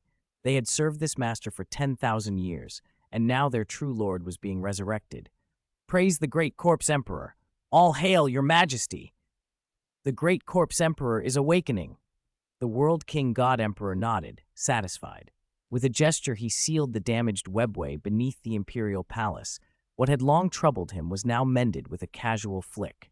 He did not intend for his future self to sit on that throne forever. If one helped fully. Above them, across vast distances, the enormous head of the divine dragon on the bridge of the flame dawn lifted. Its eyes burned with golden light. The first wish is granted. This universe is named Neos. The human emperor's pure soul has been resurrected and stabilized. His physical form has been restored to a perfect state. He is completely resurrected. What is the second wish? The resistance that had gripped the bridge vanished. The divine dragon's light brightened until it dazzled. Guilliman swayed, supported by Yvraine. Tears flowed down both their faces. It had worked. Father's soul had truly returned. Axis, smiling faintly, watched the divine dragon. Well done. No rush for the second wish. The dragon's dignity bristled. If anyone else had dared to treat it like that, it would have left. Axis casually tore open space and connected the flame dawn directly to the Holy Terra Imperial Palace, then stepped out with Guilliman. Neos rose from the throne. He was no longer a mummy, but a giant in a simple linen robe. Black hair like a waterfall, a thick beard, a regal, resolute face. His body no longer emaciated. It thrummed with life and power, as if molten gold flowed beneath the skin. Though seated like a resting lion, he radiated the contained potential to shatter stars. He flexed a newly fleshy hand and felt the honest, vivid sensation of muscles and bones moving. "You may rise from the golden throne, brother," the World King God Emperor said. "I sealed the webway for you. You needn't sit on it anymore." Father," Guilliman sobbed, stepping forward. This living, breathing figure, warm and commanding, was the man he remembered leading humanity to the stars.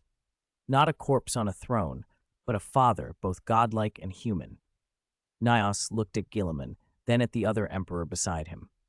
"You are Guilliman? You have awakened." Guilliman rushed to explain. "Father, there's so much to tell you. This is Axis. He used something called the Divine Dragon to resurrect you. This is the Emperor from another world. He killed the Dark King. They came to help us." The resurrected Emperor stared at the other world's version of himself, incredulous. You are me? From another universe? How did you defeat the Dark King? The World King God Emperor inclined his head. I am you, and not you. I am a possibility who took a different path when destiny split.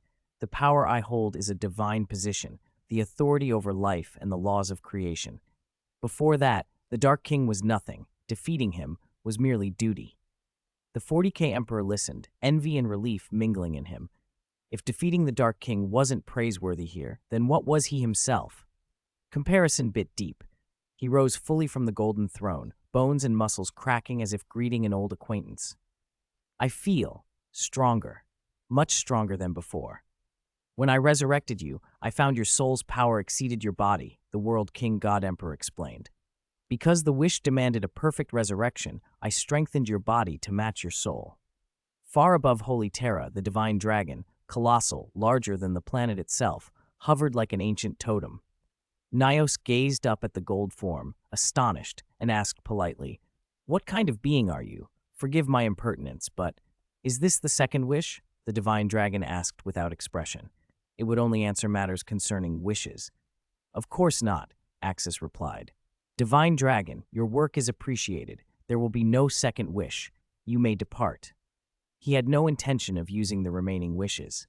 The fewer the dragon granted, the sooner it would recover, and the less danger it would pose. Black smoke divine dragons were not to be trifled with. If turned evil, the monsters they created could be multiversal-level threats. The giant golden dragon nodded once, transformed into a shaft of light, then into stone, and Axis collected it. The 40K Emperor's mind raced. If he could resurrect himself, why not others? "I wish to bring Micardo back," he began, voice tight with longing. He had nearly spoken the second wish aloud. Axis shook his head. The divine dragon's power can change a universe's rules, but power is not conjured from nothing. There is always an equivalent exchange. The dragon altered the fate of this entire universe to resurrect you, so no further wishes are necessary. He added casually, "Resurrecting Micardo does not require the super divine dragon's intervention."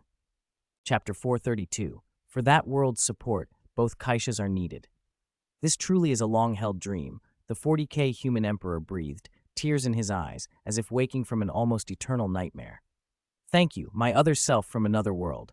Thank you for your help. And you, Mr. Axis, are you one of the gene seed Primarchs I created?" The World King God version of the human emperor smiled gently. "Axis was altered by me long ago. Yes, most of it was gene seed Primarch modification. But that was ages ago. Axis grew beyond those modifications, evolved his body to a godlike state, and eventually surpassed even ordinary gods. He has long since moved beyond those early changes." Axis had indeed been altered when young, his bloodline pushed to an extreme atavistic pinnacle. That modification laid the foundation for his later growth. But Axis had gone on to comprehend psychic powers, meditate for 3 centuries beneath the world tree, travel to other worlds, and in time cleave the warp with his own will. To many, Axis was now the strongest life form they had ever encountered, second only to that being known as the Grand Priest. Gilliman had already reported much to the human emperor, telling him everything he knew about this other self. The World King God Emperor did not hide that he came from 10,000 years ago.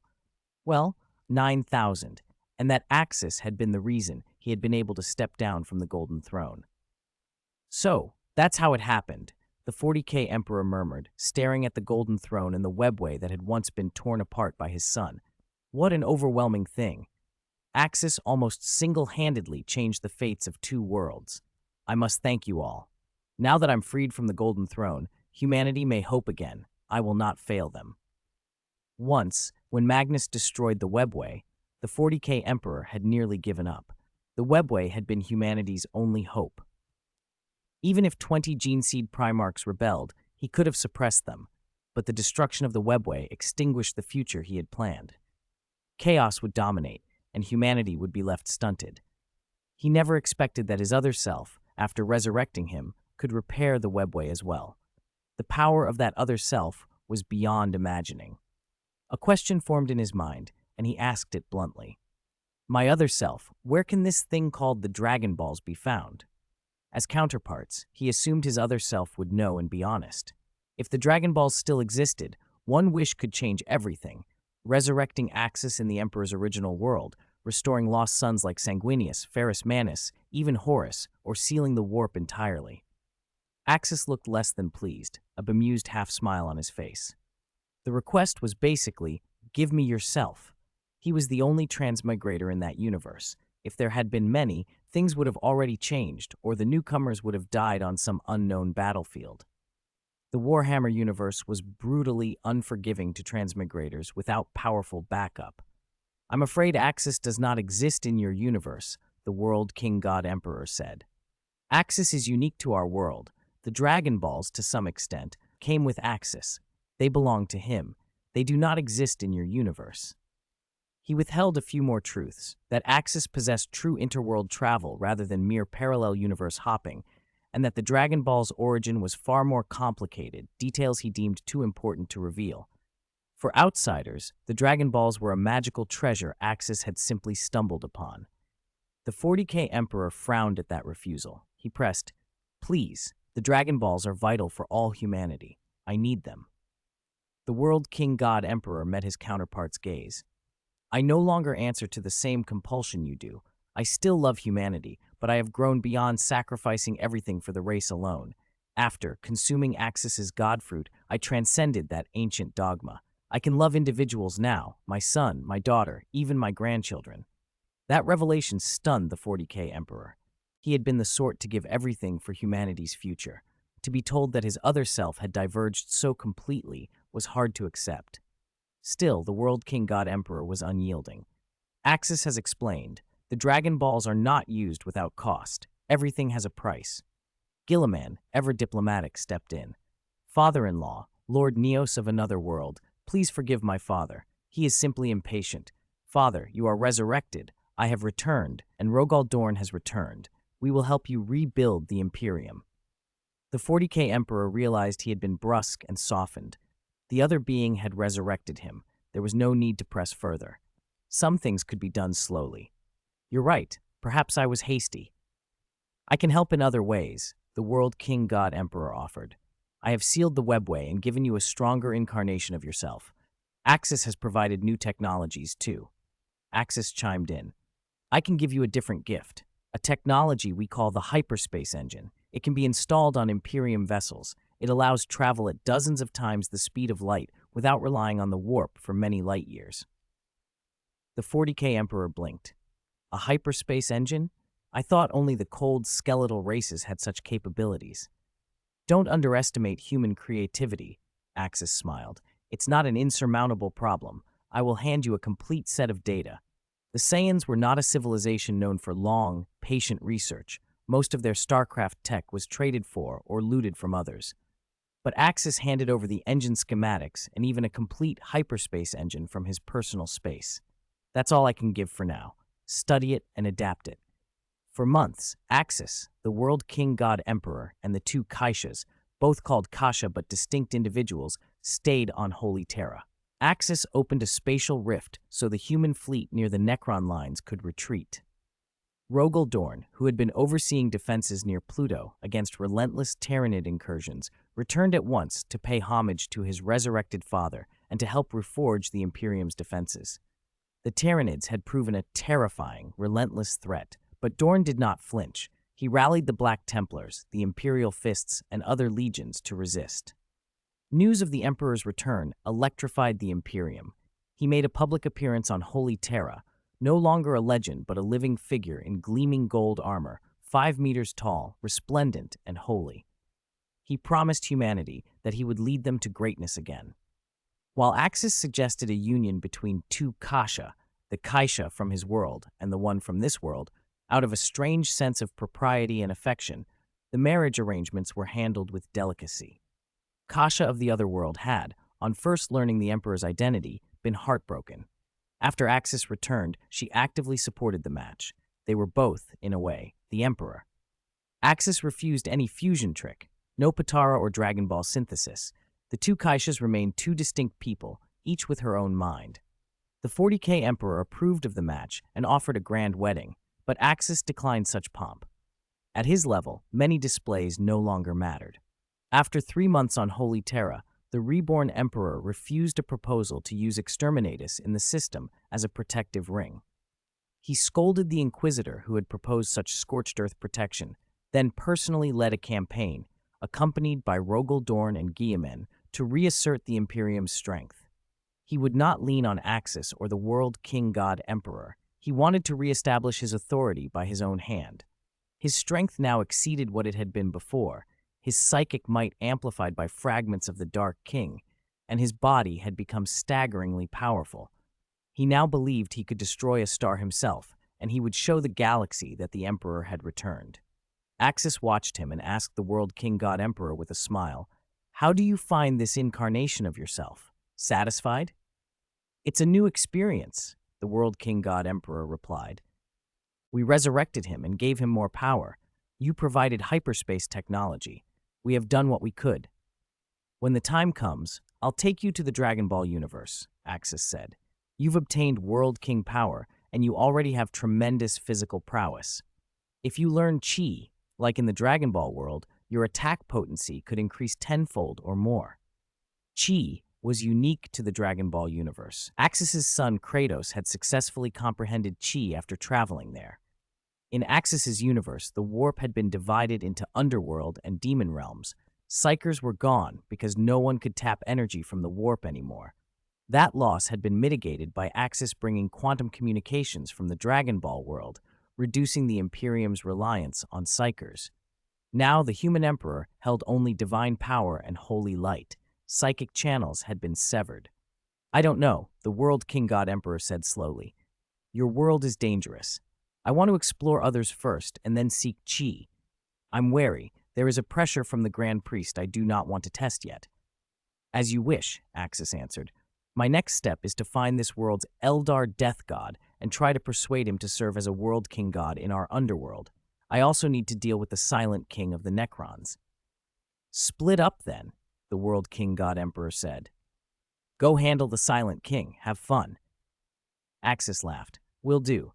One last thing. The Dragon Balls are powerful, but the evil dragons they summon are a constant danger. You might consider creating a smaller, weaker version, less risky to use."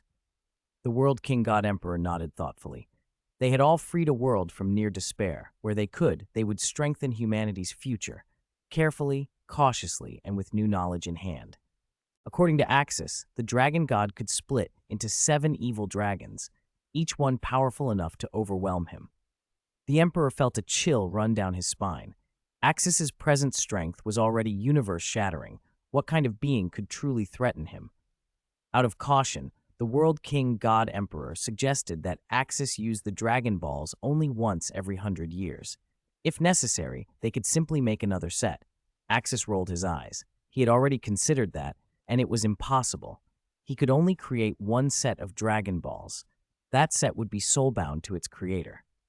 If the creator grew, the balls would grow. If the creator weakened, they would weaken. If the creator died, the Dragon Balls would die as well. "You can't just make a second set," Axis explained. "Each living being can create only one. The ability to create them comes from the blessing of the dragon god Zalama, and originally, from fragments of the Wishing Orb. In the Dragon Ball world, the Namekians can make Dragon Balls because their entire race was blessed by Zalama. I got my blessing from the Super Wishing Orb." The Emperor stroked his chin. "Then why not start with the Namekians?" "It's not that simple," Axis said. "I can't just abduct a Namekian, and not every Namekian can make Dragon Balls. It's a bloodline thing tied to Zalama. Cloning won't necessarily transfer the blessing, and I don't want to risk offending Zalama over a minor convenience." "What about bringing back tissue and cloning Dende? Your Empire's technology could do it," the Emperor persisted. "You mentioned a powerful Namekian named Dende. He might do it." Axis shook his head. "Cloning won't guarantee the Dragon God's blessing. This is mystical bloodline inheritance. A clone might be biologically identical, but spiritually unblessed." "Then, what about your own line?" the Emperor asked. "Kratos is your true descendant. The Golden Legion Astartes are born of your gene seed. Couldn't someone from your line, Kratos perhaps, create Dragon Balls?" Axis considered. "Kratos could try. But the Golden Legion are essentially partial gene seed clones. They lack chi and the deeper energies required. They can mimic some transformations, but they're still at a mortal level. No, they likely can't create Dragon Balls. Kratos, however, is special, far beyond Super Saiyan 4, with Super Blue and godly comprehension after the fruit of God. If anyone could, it would be him. The problem is the fragments of the wishing orb. Without enough of them, his Dragon Balls would be limited. He went on to outline a plan. When he next returned to the Dragon Ball world, he would collect the leftover wishing orb fragments from Universe 6, as well as Universe 7, and let Kratos make a set. It would be an ideal solution. Kratos' set would rival his own, but it carried a new danger. If Axis's Dragon Balls could manifest evil dragons, adding Kratos's could double the number of potential threats. 14 evil dragons running loose would be a nightmare. Let's set it aside for now, the Emperor said after a beat. With my current strength, I can handle a lot. We don't need to rely on the Dragon God. We can simply avoid using the Dragon Balls for the next 200 years. Axis agreed. Using the Dragon Balls twice meant the Dragon God needed 200 years to purify the negative energy. In the Warhammer universe, 2 centuries were nothing, and different worlds flowed at different rates.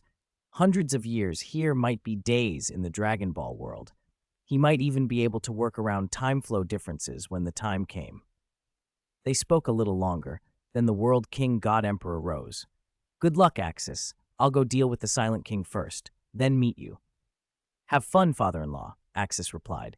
With a flash of golden light, the Emperor vanished, leaving soft ripples in space. He tore across the star sea and arrived at the distorted, hidden court where the Silent King Sarek lay in a twisted dimension at the edge of the galaxy.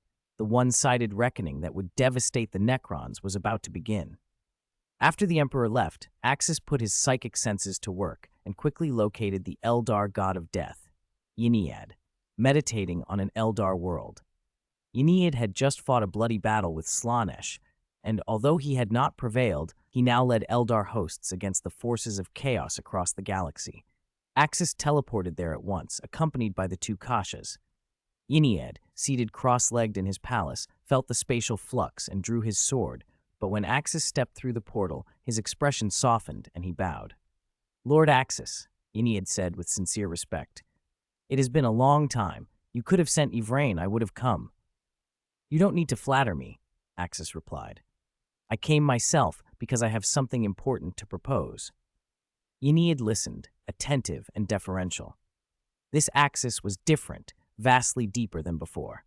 When Axis described how he had split the warp, poured the Sea of Souls into something like a demon realm and an underworld, and then proposed naming Yniad the Lord of the Underworld in Axis's universe, Yniad's face shifted through shock, disbelief, and then awe. You're serious? Yniad's voice trembled. You would make me Lord of the Underworld? I'm not joking, Axis said. You embody death. You're the natural choice. I can also give you a fruit of God. Eat it, and with some cultivation, you will ascend to World King God level. I will provide a galaxy in my universe for you to rule, a Milky Way-sized domain so the Eldar can live and reproduce freely. And once you arrive, you will create your own underworld World King God star. Yniad bowed deeply. The offer tempted him beyond reason. By normal Eldar destiny, he would only be fully born with the ending of his race. Axis was offering an instant ascension. What will happen to my people? He asked, worried but hopeful. When you come, I will make sure you have space for your people, Axis promised. The Eldar reproduce slowly. A single galaxy is more than enough. Without the warp, they'll no longer be immortal. Reincarnation will be like humans, and memories will not always be retained. But the kindred will survive and be free of Slaanesh's shadow. Yniad hesitated only a moment before accepting. I will lead the craft world Eldar, the Exodites, and those Harlequins and others who still fight for our faith. I will not take those who are fully corrupted. Let the Drukhari go their own way. That's acceptable, Axis said. Gather those you wish to bring quickly. I will depart soon. Yniad asked one practical question. How would Axis handle the Chaos 4 gods in this universe? Axis shook his head. I won't interfere beyond this. Let this universe develop on its own. With the Dark King gone, there will be no world-ending catastrophe.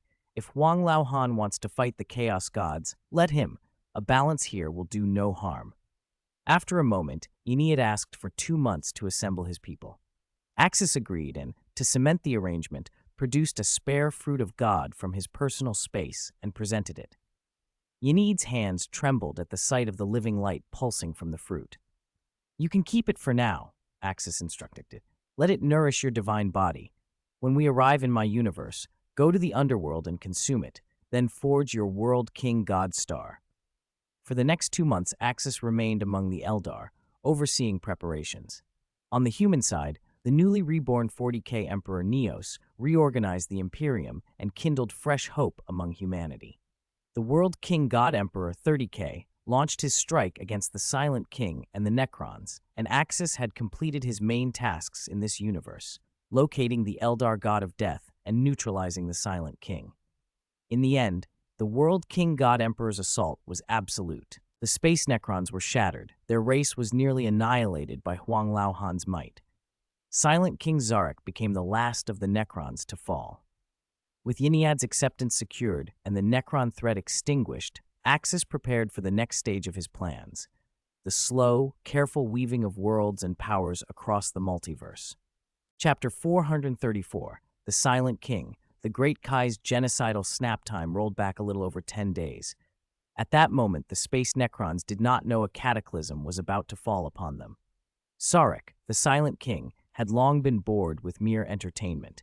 He intended to play a game of cat and mouse. On the edge of the galaxy, deep within a twisted pocket dimension, his secret court glinted with cold metal. The mobile fortress, forged from stellar core crystals and Necron alloys, drifted inside a silent nebula, ringed by thousands of elite doom sites with phase arrays capable of annihilating planets, and by endless ranks of Necron warriors. Sarek sat on his black obsidian throne at the heart of the court.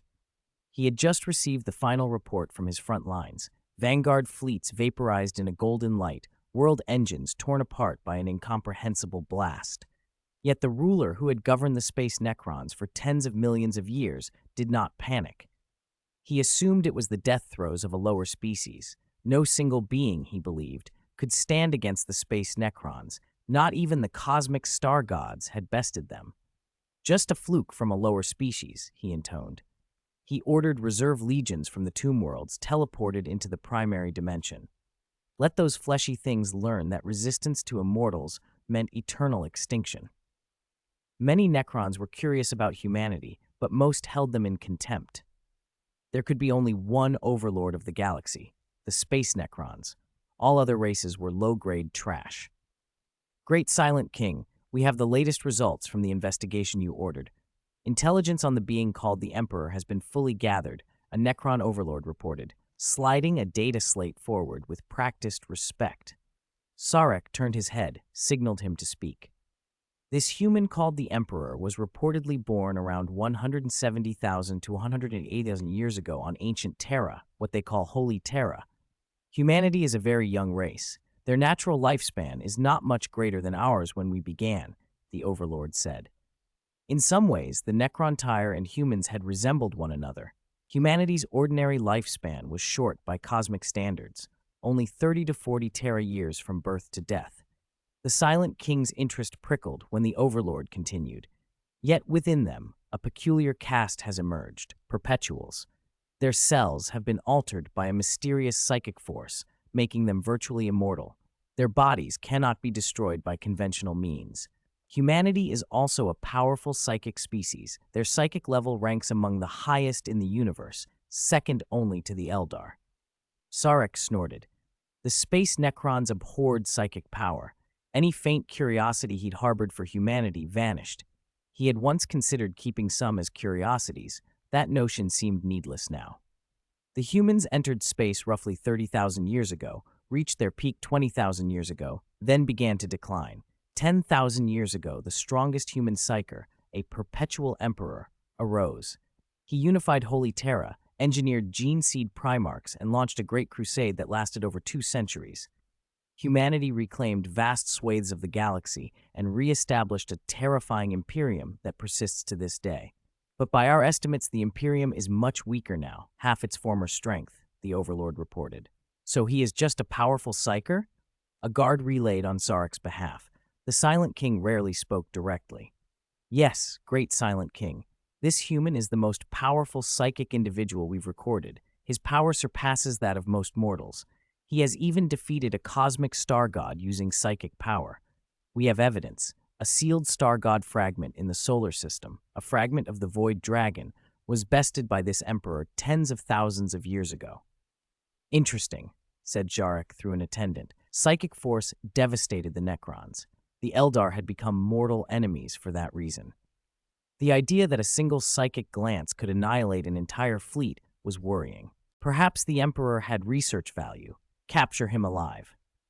Great Silent King, further intelligence indicates that 10,000 years ago, this Emperor was severely wounded in an internal betrayal, struck down by his son Horus, and confined to a device called the Golden Throne. Logically, he should be immobile, but recently he appears to have regained agency. Worse, he appears in two different locations at once, leading humanity on Holy Terra against the Tyrannid and attacking us here. Two manifestations of the same individual? Impossible, unless... Not two people, the Overlord answered. Our analysis suggests this other figure is not of our universe. It begins with a human named Axis. Space Necron intelligence was formidable. The Silent King ordered all data scoured and integrated. The cryptographers reached a chilling conclusion. Axis was not from their universe, but from a parallel one. That explained why the Emperor had risen from the Golden Throne and why two emperors seemed to exist. This is significant, Sarek spoke directly for the first time, an unusual display of enthusiasm, a method to cross between universes that would be a breakthrough. He had once rued the fate of his race and unlinked the master protocols of his subjects 60 million years before, wandering the galaxy alone. Outside the galaxy, he had sighted a terrifying being, an approaching devourer that consumed galaxies. In a few centuries, at most a millennium, it would reach their quadrant. The only force likely to contend with it were the space Necrons. Axis might hold technology to traverse worlds and save a dying race. The Emperor could accelerate their study of psychic power, even clone new bodies to fight the coming enemy. Give the order, kill that Emperor, preserve his body. We must dissect him to extract his power. Command every Necron dynasty to search for an entity named Axis. Capture him alive. Sarek's command barely left his lips when the royal court trembled.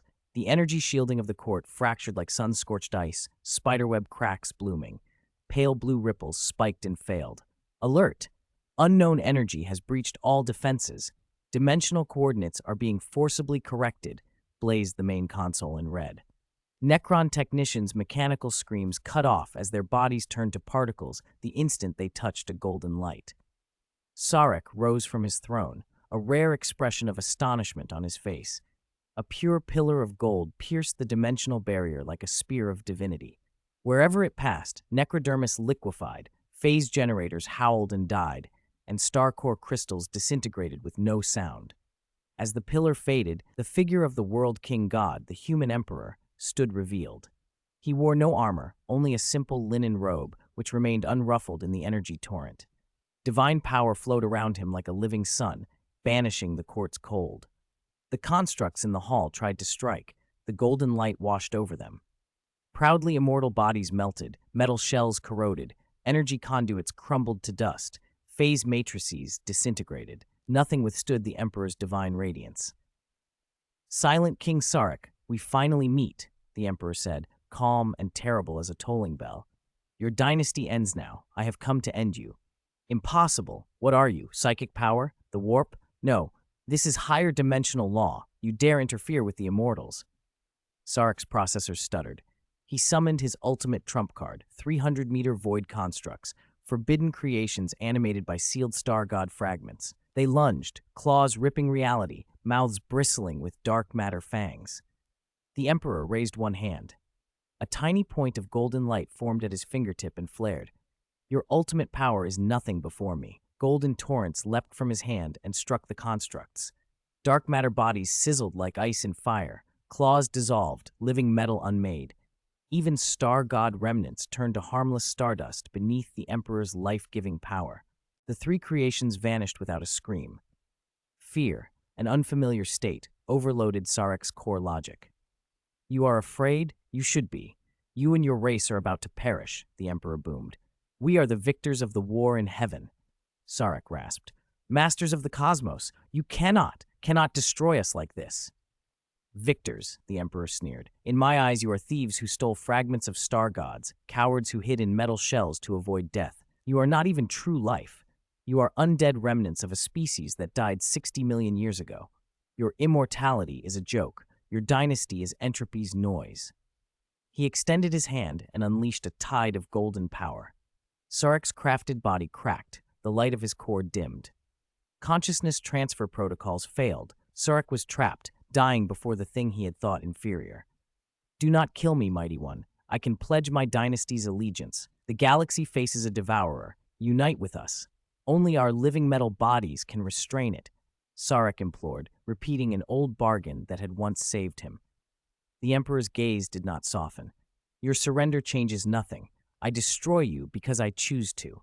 I have destroyed countless lower civilizations. Whether you pledge yourself is irrelevant. As for the devourer, I believe my counterpart in that world can handle it. The gold swallowed Sarek.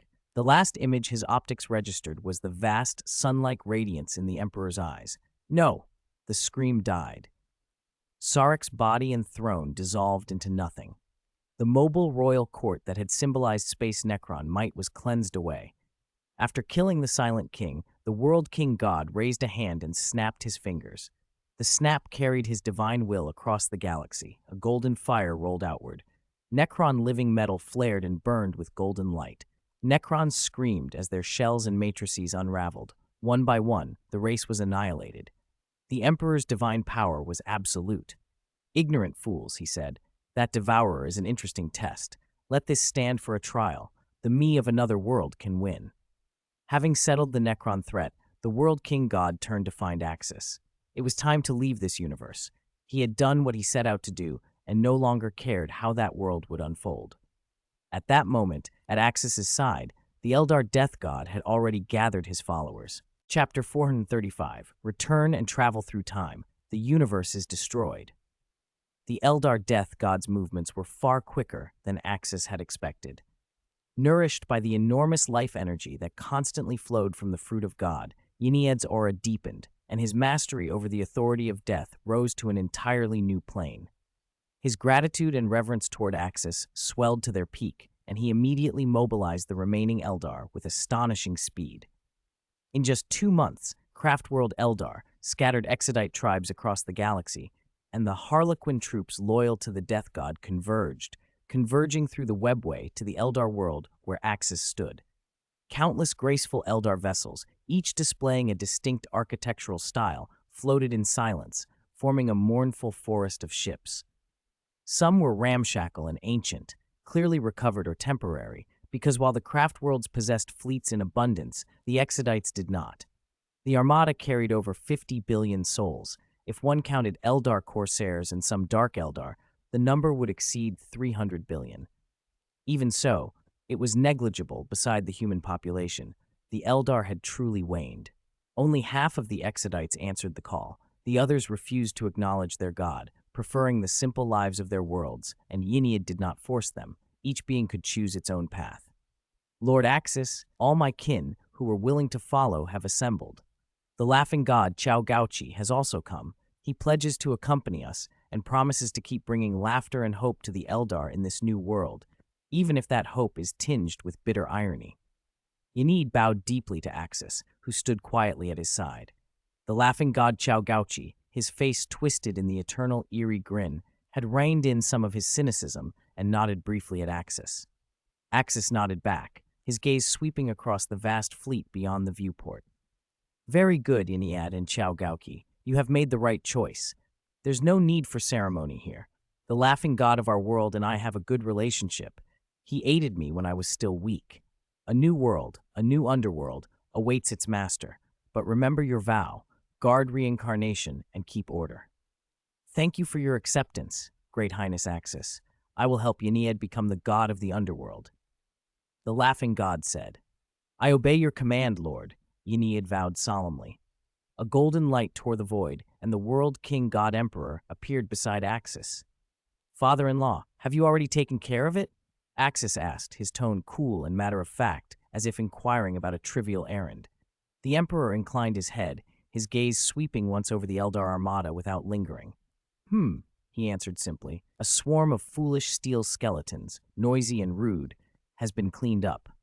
He spoke as if brushing away a mote of dust, but the phrase cleaned up concealed a brutal fact.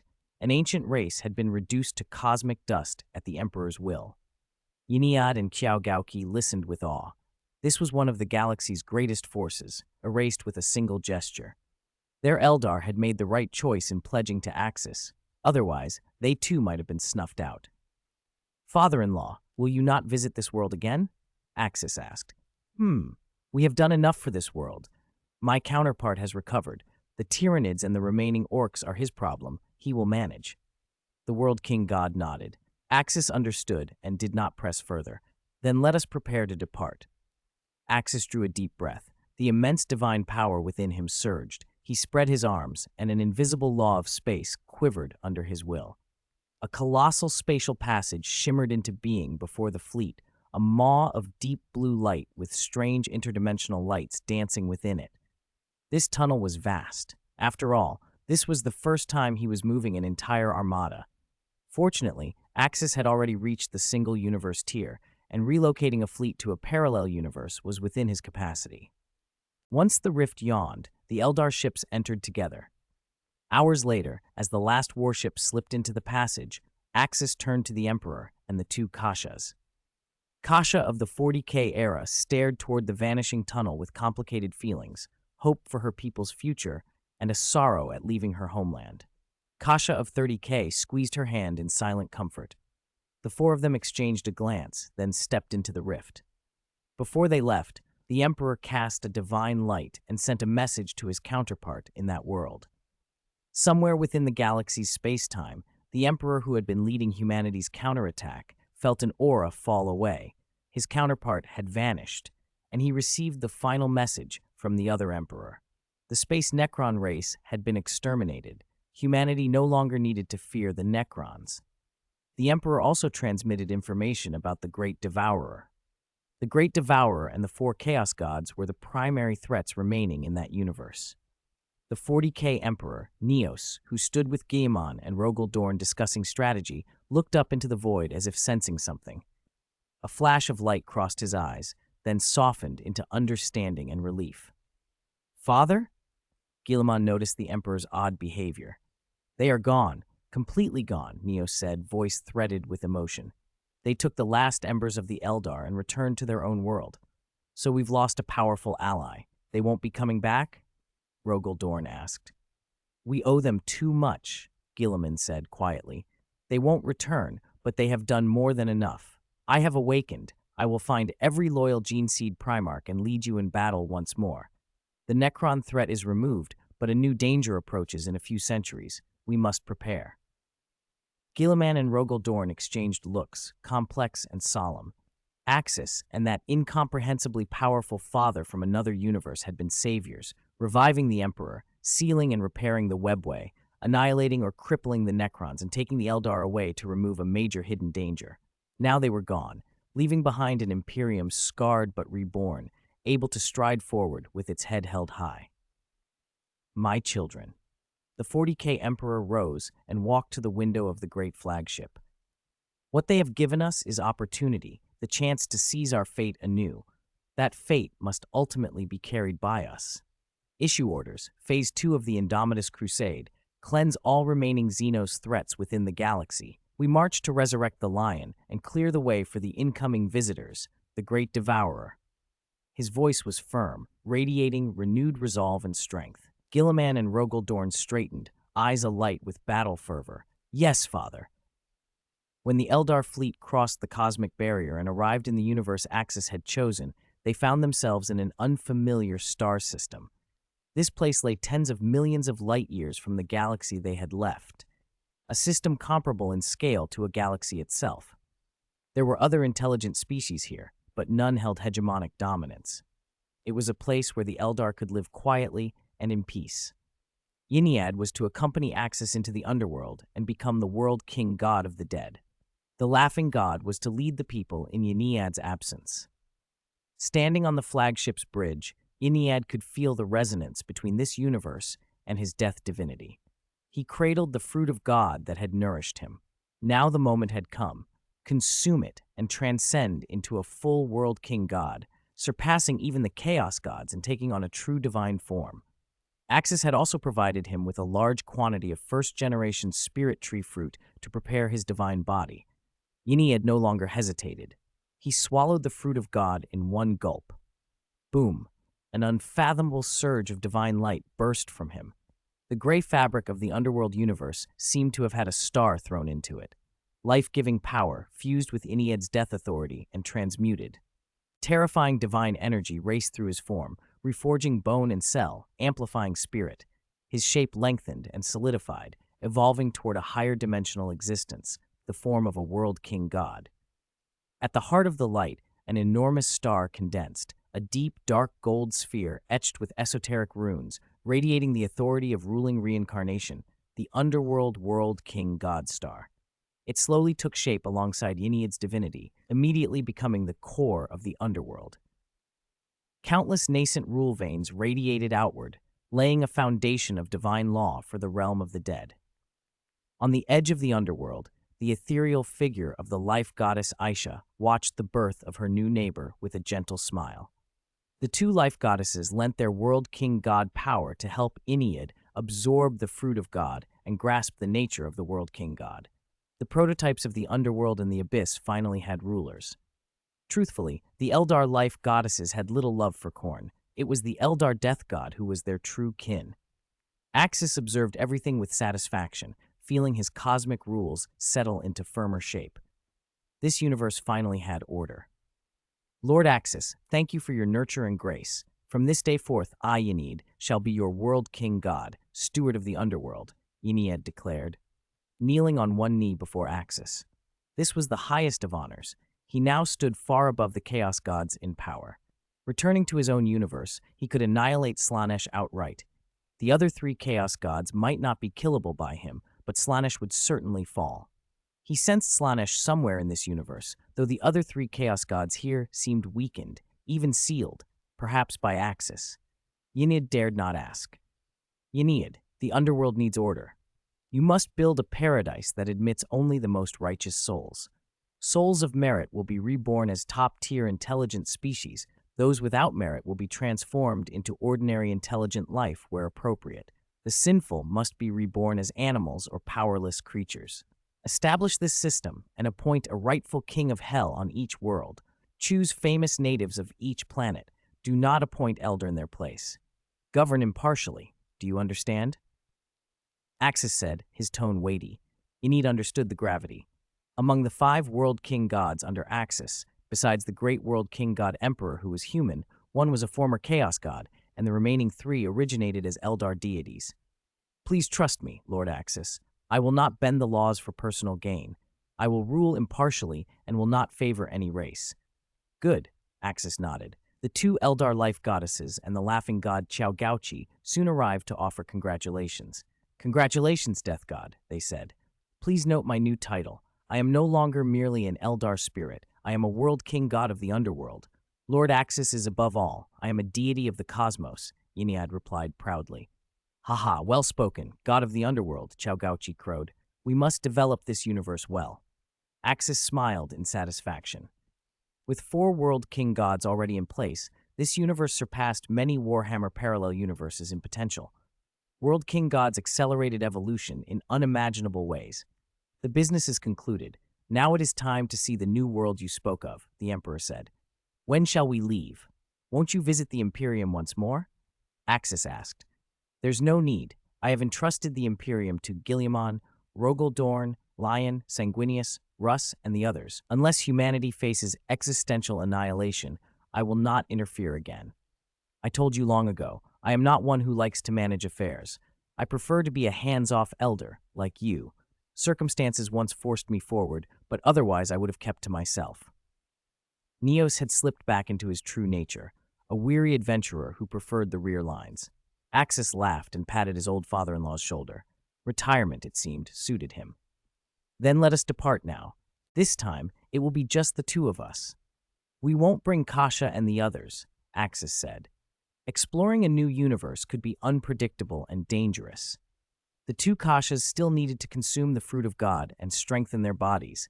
They would remain under the care of the life goddess for now. The Emperor nodded. Axis inhaled and activated his spatial ability. This time, it would be a random traversal.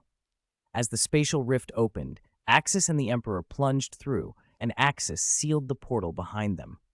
No sooner had they arrived in the other universe than an appalling sight met them. The entire cosmos around them was collapsing. Space itself was being unmade.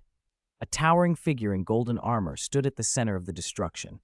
A helmeted form, their presence alone wrecked the stars. A strange, annihilating power flowed from him, utterly different from the familiar energy of the god of destruction. It was unraveling the universe.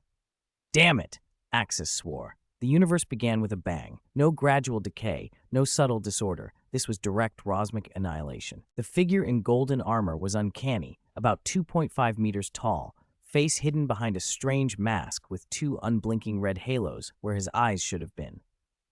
Those halos were not light. They were bottomless abysses leading into the void, a pure, crushing will to destroy.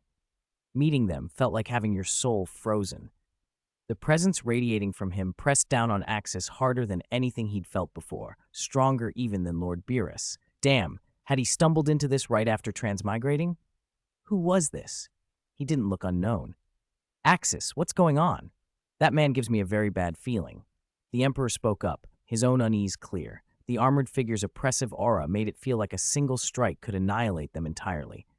This isn't good, father-in-law. If it goes south, I'll send you away first. Axis didn't hesitate. A terrifying purple energy flared over his body, god of destruction energy. Against an opponent like this, he could not appear weak. The golden-armored being, who looked like he could destroy a universe by himself, turned and regarded them with a puzzled tilt of his head. Strange. There should have been nothing left here. His animator energy should have erased everything. Seeing Axis stirred something in him. The purple energy that clung to the Saiyan radiated a threat. The other man with him, bathed in golden light, seemed at most God-King level and not worth much attention. The Anti-Monitor had consumed countless positive universes and had killed more God-Kings than he cared to count. But this purple energy, it was not far inferior to his own antimatter. Intriguing. Something in this world he had yet to learn. I am the Anti-Monitor. Two unknown gods, state your names. Oil gold light flared, and the armored giant stepped forward, announcing himself. Axis's skin went cold. The Anti-Monitor, famous across the DC multiverse, was a top-tier threat, rival to Darkseid.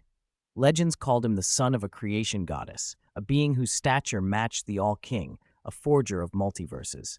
He had been the final boss of Crisis on Infinite Earths and the killer of Darkseid in later clashes. If this truly was that Anti-Monitor, they were in deep trouble. His power far transcended a single universe. Father-in-law, I'll send you away. I'll hold him off, then find you. Axis turned to the Emperor. A fight with the Anti-Monitor would leave no room to protect the Emperor. Without more words, he tore open a rift in space and shoved the Emperor through. Wait, Axis, let me help, the Emperor protested, but Axis cut him off and flung him into the rift. It did not reconnect to the Warhammer universe. Axis was not reckless enough to open a direct gateway while such a predator prowled. He sent the Emperor into a parallel world in this universe instead. The Anti-Monitor watched the spatial rupture with interest. Although he could wander between worlds, it was not easy. He was currently trapped in this reality and could not leave. Yet Axis had sent a companion away so calmly. If he was only a God King, he may be allowed. Curious ability. Interesting. Some kind of spatial energy? You can travel between worlds. I have never seen you in our universe. Who are you? The Anti-Monitor asked. Shadows coalesced beside the Anti-Monitor. Members of his antimatter legion, living antimatter constructs spawned from the energies of destroyed worlds. They were not life so much as weapons. Axis snorted. Purple light spilled from him and incinerated the approaching black forms on contact. They vanished like ash. I'm a visitor from another universe, Axis said with a half-smile. I really didn't want to run into you. A brief, almost wistful curiosity flickered across the Anti-Monitor's expression. You have run into me. Perhaps you can help me kill Darkseid. His interest in the purple energy was obvious. This destroyer force was capable of annihilating matter outright. He suspected Axis came from outside his mother's created multiverse. Perhaps this newcomer would let him break free of the anti-life equation that had turned him into a monster. "I don't serve anyone, and I don't work for free," Axis replied. "No one refuses me. If you refuse, I will control you, or after I kill you, I will take your destructive energy." The Anti-Monitor's smile was as cold as collapse. "Bring it on." Axis showed no fear. The purple god of destruction energy heathed him like armor. As a Saiyan, he lived for battle. If they wanted to fight, he would enjoy it. The Anti-Monitor flared his antimatter energy in reply. They collided. Axis vanished in a blur, leaving only rips in space as he broke the sound barrier. He reappeared at the Anti-Monitor's side and drove a fist wrapped in concentrated god of destruction energy into the armored chest. The impact detonated into a dull, cosmic roar, two primordial forces meeting and trying to erase one another. Axis's destructive energy corroded the antimatter armor like acid. In the grooves of the golden plating, the Anti-Monitor's crimson eye glows flickered, and antimatter runes flared into being to form an impenetrable counter-barrier. Space around them tore and shattered like glass, revealing a churning, chaotic void beneath. "Your strength is remarkable. That energy can destroy my antimatter, complete annihilation. It seems to break molecular bonds," the Anti-Monitor said, impressed. "The feeling's mutual. You're not bad either. This is the first thing I've seen that can block God of Destruction energy. Fight me longer. I enjoy this." Axis returned, driving his fist into the mask. The blow sent the Anti-Monitor reeling. For a moment, surprise showed in the red glow of his eyes, then fury. He slammed a gauntleted palm into Axis, a strike with the force to tear planets. Axis crossed his arms to block, conjuring a thick purple shield that took the brunt of the blow. The Anti-Monitor's helmet cracked, revealing a grotesque, desiccated face beneath. The two tore through the void in a brutal exchange, antimatter lightning and purple destructive flares tearing and unmaking the surrounding reality. Then the Anti-Monitor intensified. A blast hit Axis like a supernova. His body became a purple meteor and was blasted away. The path he cut through space was scarred and ruined. Asteroids crumbled to dust. Even the light of the explosion was swallowed by antimatter. Axis's arms felt like they would be torn from his sockets. Antimatter did not only strike physically, it carried an erasure rule that gnawed at his god of destruction energy. Still, the divine power within him and his destruction energy held. Overestimating yourself. You have only just reached this tier. I'll show you the gulf between us." The Anti-Monitor intoned like an omen of death. He ignored distance and appeared above Axis, palms together. A colossal black sphere of antimatter, the power to snuff stars, condensed in his hands. Its radiance made distant suns flicker on the verge of extinction. Antimatter singularity burst. He slammed it down. Axis was swallowed by absolute darkness, not mere night, but an antimatter domain where space, time, and light began to be erased. Axis felt his energy and consciousness being drained. The Saiyan body groaned. God of destruction energy boiled and strained. Pain like never before, but pain sparked instinct. From the darkest core of his being erupted the old Saiyan battle lust. Ah! A primal roar shattered the void. The purple god of destruction energy detonated like a supernova, tearing a gap in the antimatter singularity. Axis burst out, bloodied, eyes afire with a battle hunger more ravenous than the energy itself. The closer to death, the hungrier he became. That was the Saiyan bloodline. Adversity forged power. Purple afterimages trailed his every move. Fists, knees, elbows, each attack laced in star-shattering purple struck seams and energy nodes in the Anti-Monitor's armor. Each hit produced local annihilations as God of Destruction energy and anti-corrosive antimatter clashed and detonated. Beams were dodged or shattered. Axis' speed, strength, and control of his destructive energy accelerated. He evolved in the fight. "Impossible! Your power, it's increasing during the fight." The Anti-Monitor's voice trembled with disbelief. At the start, he could suppress Axis. Now they were equal, and the gap was closing into danger. Seizing a tiny opening, Axis compressed all his will into his right fist, an intensely concentrated point of God of Destruction energy, and hammered it into the center of the Anti-Monitor's chest plate. Crack!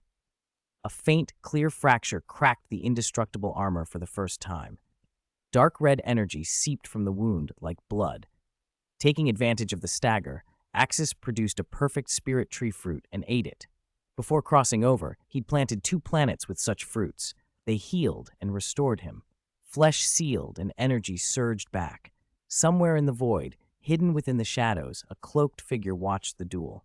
"Incredible," he murmured. "I thought there was only one being who might kill Father. I didn't expect a second."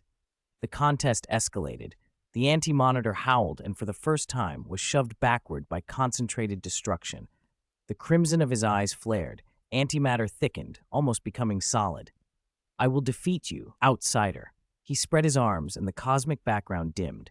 An endless torrent of antimatter poured from him like a ruptured dam, forming a slowly rotating, all-consuming dark vortex behind him. An antimatter universe projection that swallowed half a galaxy. He meant to erase Axis and the threat he represented. Axis floated in the maelstrom, bloodied, but his aura had peaked. A feral grin tugged his mouth. "More like it," he said. "If I step back, I lose." He brought his hands together at his waist. Godly Saiyan power and God of Destruction energy surged, converged, and formed a dazzling purple orb, an ultimate God of Destruction energy sphere, its core humming with rules of final annihilation. Purple versus the galaxy-devouring antimatter projection. Energy collided, wills met, reality screamed. And then, crashing into the fray, a man in a red cape and blue tights hurtled in and drove a direct punch into the Anti-Monitor's face. A woman in black tights launched forward with a spiked rope and wrapped it around him. Nearby, a man manipulated a green ring, a flaming skull at his side crackled, and a figure in owl-themed armor stood ready. "Now! Kill him quickly!" the woman shouted. Axe's expression shifted. He didn't pounce on the temporarily restrained Anti-Monitor. Instead, he glared at the figure who had interrupted his fight. The costume looked like the Justice League's, a red cape and blue tights, and at first glance reminded him of Superman, the son of tomorrow, the son of Krypton, the son of hope. But the man in front of him was savage, eyes blazing with red heat vision, and the symbol on his chest was not an S, but a capital U. Not the Superman Axis knew, not the genuine article.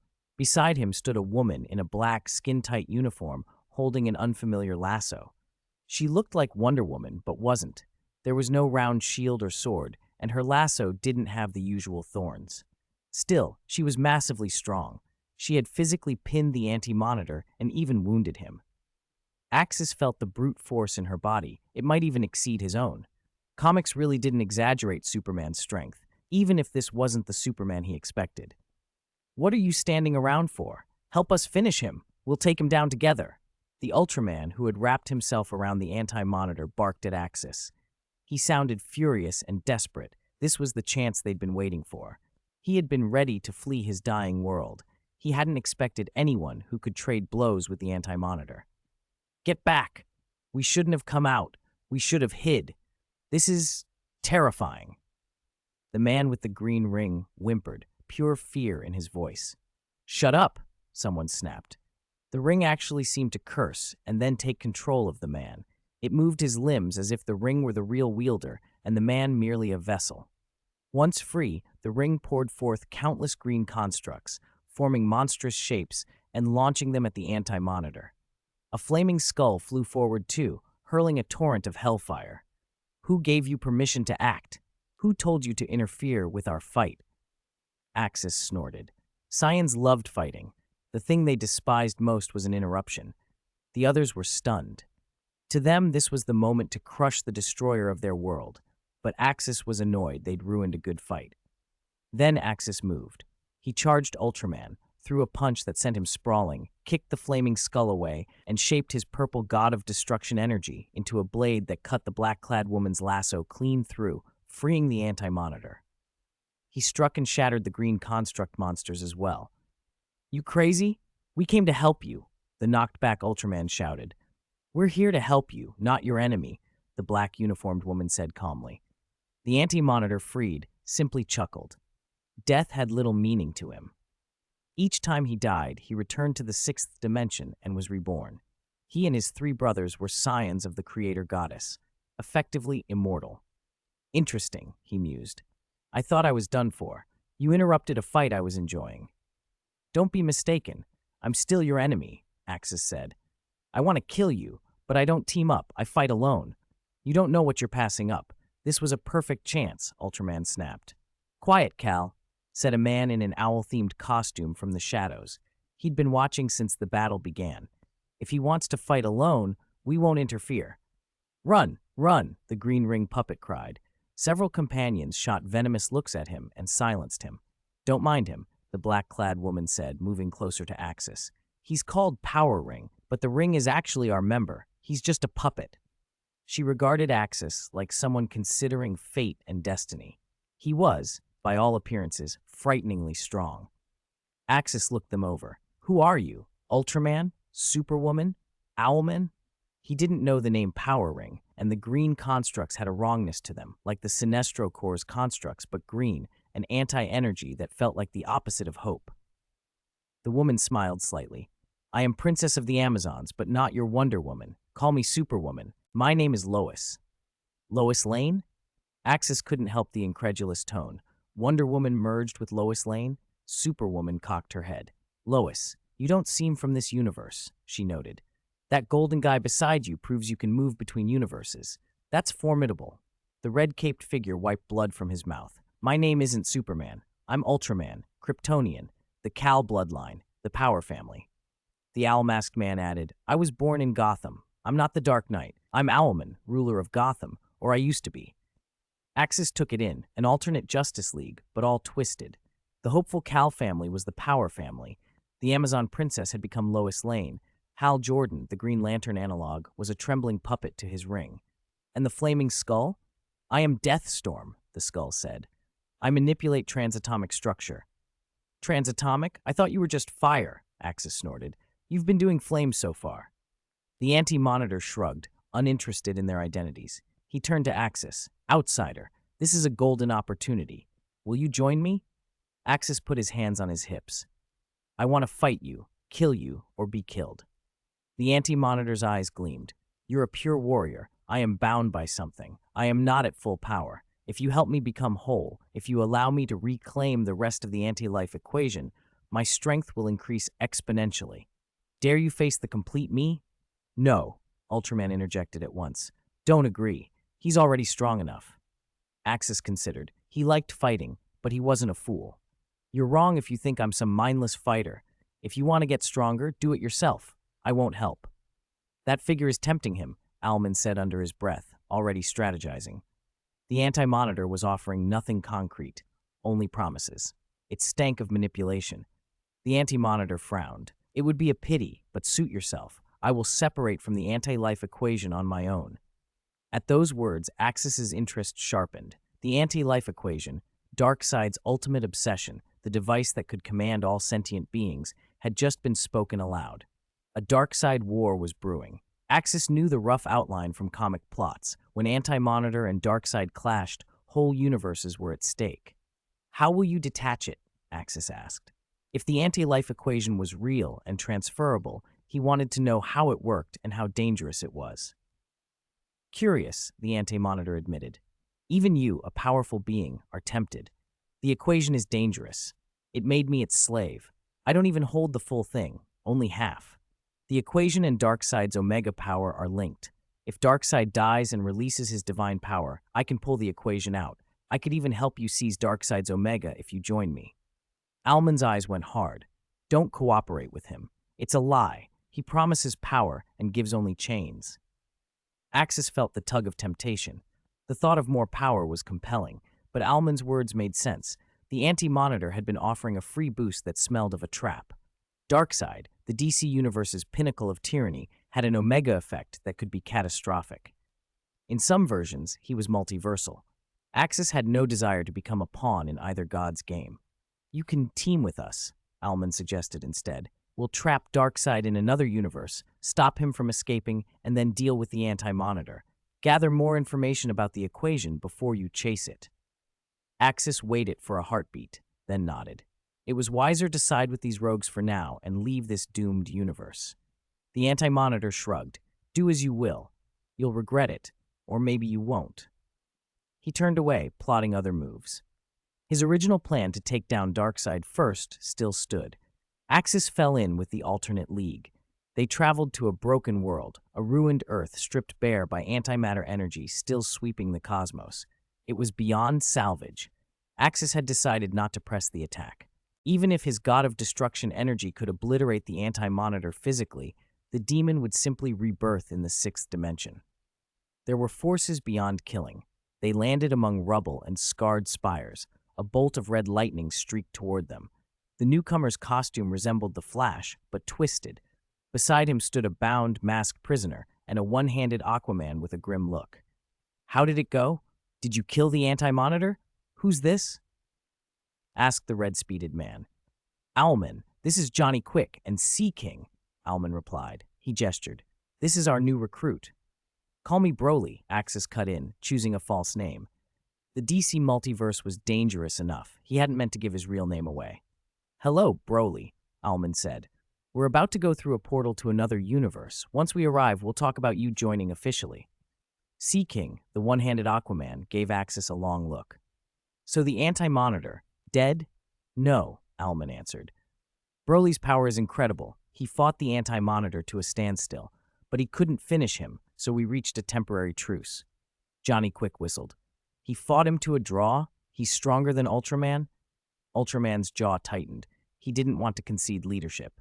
"Johnny, are you questioning me?" he snapped, not hiding his reluctance to accept someone who might challenge his place. Axis stayed silent, watching them argue. He had joined them for now, a temporary alliance against a threat none of them could easily defeat. No, how could I ever doubt your strength? Ultraman, you're always the strongest in my dreams. So are we sticking to the old plan or the new one?" Johnny Quick backtracked immediately, but the strained edge in Ultraman's glare made it clear the man before them was far stronger than he pretended to be. Axis watched in silence as the crime syndicate's leaders regarded him. Ultraman, Crime Boss, Superwoman, Deathstorm, Power Ring, Johnny Quick, and Sea King.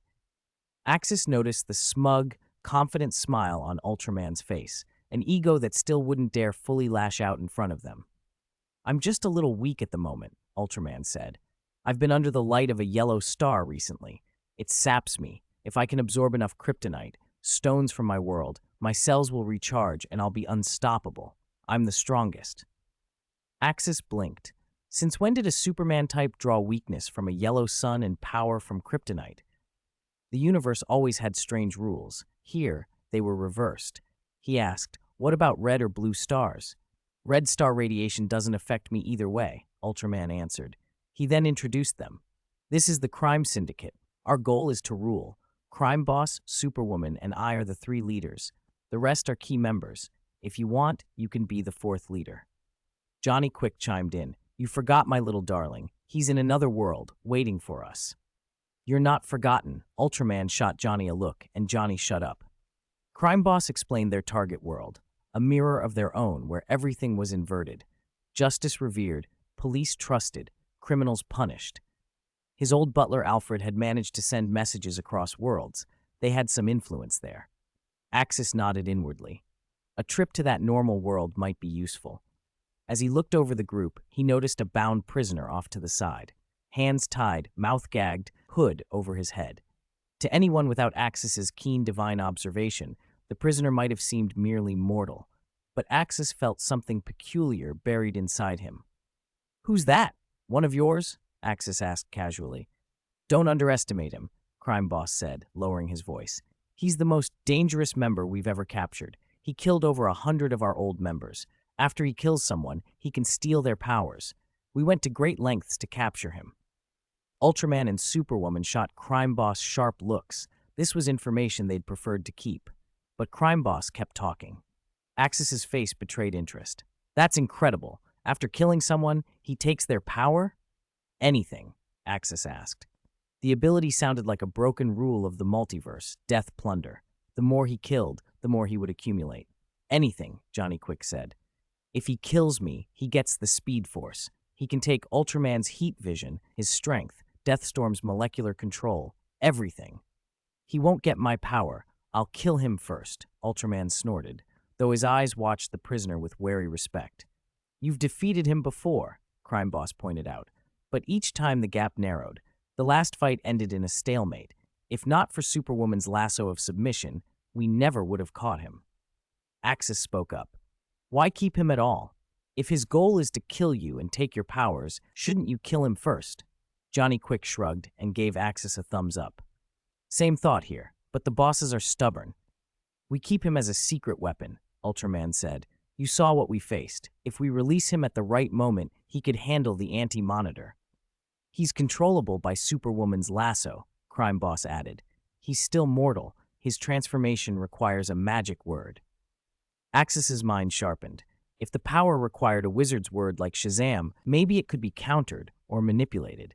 He felt a flicker of something else too, jealousy of the Death Plunder ability. It was tempting. He even considered whether his own divine dragon power could exploit such an ability someday. Tell me everything, Axis invited. I need to be prepared. His name's Alexander Luthor, Ultraman said. Originally a normal human, he found an ancient cave and gained a magical inheritance. He shouts Shazam, and a black lightning bolt transforms him. Immortality, immense strength, flight, a body like steel. But, Ultraman added, he can steal powers after killing someone. Alexander Luthor. Axis noted the name and wondered its link to Lex Luthor. The power itself sounded like a corrupted version of Shazam's, more Black Adam than the standard champion. Axis also remembered the lore someone once mentioned. If certain immortal champions revert to mortal form, they can die of age. But Ultraman said Alexander gained his powers only a few years ago. Reverting him to mortal would still be an effective option. The prisoner Alexander turned his head and, even hooded, smiled behind the gag. Axis said, Your restraints are crude. For someone this dangerous, you should have prepared better. Ultraman perked. Do you have a way to restrain him? Axis nodded. I am a god, an immortal. I command chi energy. I can seal him, inject a portion of my chi into his body. If he moves to transform or attack, I can detonate it and destroy his internal organs. He summoned a small blue orb in his palm, the chi refined and precise.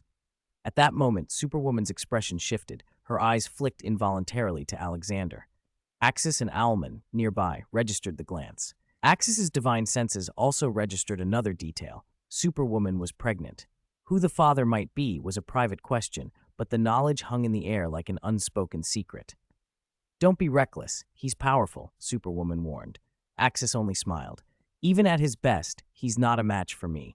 You heard me fight the anti-monitor. If you can hold him once, I can hold him again. With that, he formed a new sphere. A core of purple god of destruction energy wrapped in layers, the white shell of divine power to contain it, the blue layer of chi as an outer control. It was a delicate containment. Divine power to isolate the destructive core, chi to attach and trigger it remotely. He stepped close to the prisoner and, to everyone's astonishment, placed the orb into the bound man's body. The prisoner thrashed immediately. Superwoman's eyes flashed. There was panic there, but she did not intervene. Axis thought, You'll have to rely on yourself, Alexander Luthor. A moment later, Axis stepped forward and ripped the hood from the prisoner's head, removing the gag. Alexander wasted no time. Shazam! He shouted. Black lightning cleaved the void. The human body exploded upward into a towering armored figure, thin man to 2-meter behemoth, muscles coiling with thunder. Armor reminiscent of Shazam encased him. His eyes burned blue. He sneered. Free at last! You have no idea what you're up against. Your power will be mine. Alexander charged. Axis didn't hesitate. He triggered the orb already lodged within Alexander's body. Alexander went down on his face, clutching his chest, convulsing as a living inferno tore through him. He screamed, the agony of chi and divine energy detonating inside, rending organs and burning like acid. What did you do to me? Axis crouched, cold and composed. You're not as special as I thought. I injected a divine seal into you. If you so much as consider defiance, I can end you with a thought. He lifted Alexander by the throat. The crime syndicate watched with relief and excitement. This new member's power had neutralized their greatest threat. You coward, Alexander spat when he could, his voice ragged. If you think you can kill me, fight me properly. Beat me fair and square. Fine, Axis said. He put Alexander down. This time, when Alexander lunged, Axis met him without using God of Destruction energy, only his raw fists, measured and brutal. The fight was merciless. Alexander, even in his transformed state, crumpled beneath Axis's blows. He never stood a chance. Axis battered him to the ground and finally put a boot across his head. "Is that it?" Axis asked with a bored, disappointed tone. "I thought you'd be stronger." Chapter 439. The New God's Glimpse, Capture, and Flight. Beyond DC Axis's explosive power stunned everyone present. Alexander Luthor, sprawled before him, had no answer. Brutally beaten, Superwoman, who had been watching Alexander Luthor with predatory calculation, now looked on with undisguised disgust. Damn it, this bastard actually lost. How could he fail? She despised weakness and would only bear a child of the strongest. Once her sights had been set on Ultraman, then Alexander Luthor had seemed the more promising specimen. Now she'd misjudged again. As the last scion of the Amazons, she was determined her offspring would one day rule the universe. The warrior before her seemed godlike, explosively powerful, perhaps the perfect mate. But the snag was Alexander's power. It came from killing others and stealing their abilities. What of the child's inheritance? Theoretically, an Amazon's child could use Alexander's powers, more perfect, more dangerous than the father. It was a dilemma of gruesome implication. "This is unreal. He actually lost to you. My God, besides Ultraman, we have a way to check him now." Johnny Quick crowed as he stared at Alexander Luthor's prostrate form. Ultraman himself watched Axis with a mixture of fear and calculation. This newcomer's strength was terrifying. 2 brief clashes had left him drained of the will to fight. If only he could absorb more power. "Frankly, I overestimated him," Axis said, casually picking up the half-conscious Alexander Luthor. Even so, with his strength facing the Anti-Monitor, he wouldn't last 2 rounds. Earlier, Axis had held back deliberately, watching Alexander's style. The man used a menagerie of powers, but they were shallow and untrained, tapped, not earned. Physically, he could barely match Ultraman. Ultraman's formidable magic resistance, nearly maxed out, was what had let him put Alexander down before. "Someday I'll beat you. I'll twist your head off," Alexander hissed, eyes burning with stubborn fury despite his battered face. Axis could see stubborn pride. This man would not bow easily. "Too bad you won't live to see that." Axis turned to the crime syndicate. "This guy's abilities must be wizard-given. Can any of you strip him of it?" Faces exchanged. "If we knew how, we would have acted already," Johnny Quick said. "We wouldn't have waited for you." Axis snorted, then pulled the Dragon Balls from his dimensional space. If there was a way to seize this power, it might as well be the direct one. He summoned Shenron. Golden light poured across the sky as a colossal dragon, Shenron, materialized, huge enough to dwarf the planet. "Gatherer of the 7 Dragon Balls," the dragon boomed. "Name your wish. You may speak 2 wishes." The crime syndicate gaped. "Grant any wish? Really? See the man in my hand? He can kill and then absorb others' powers. Transfer that ability to me," Axis declared. Shenron's serpentine eyes flicked towards Superwoman's belly.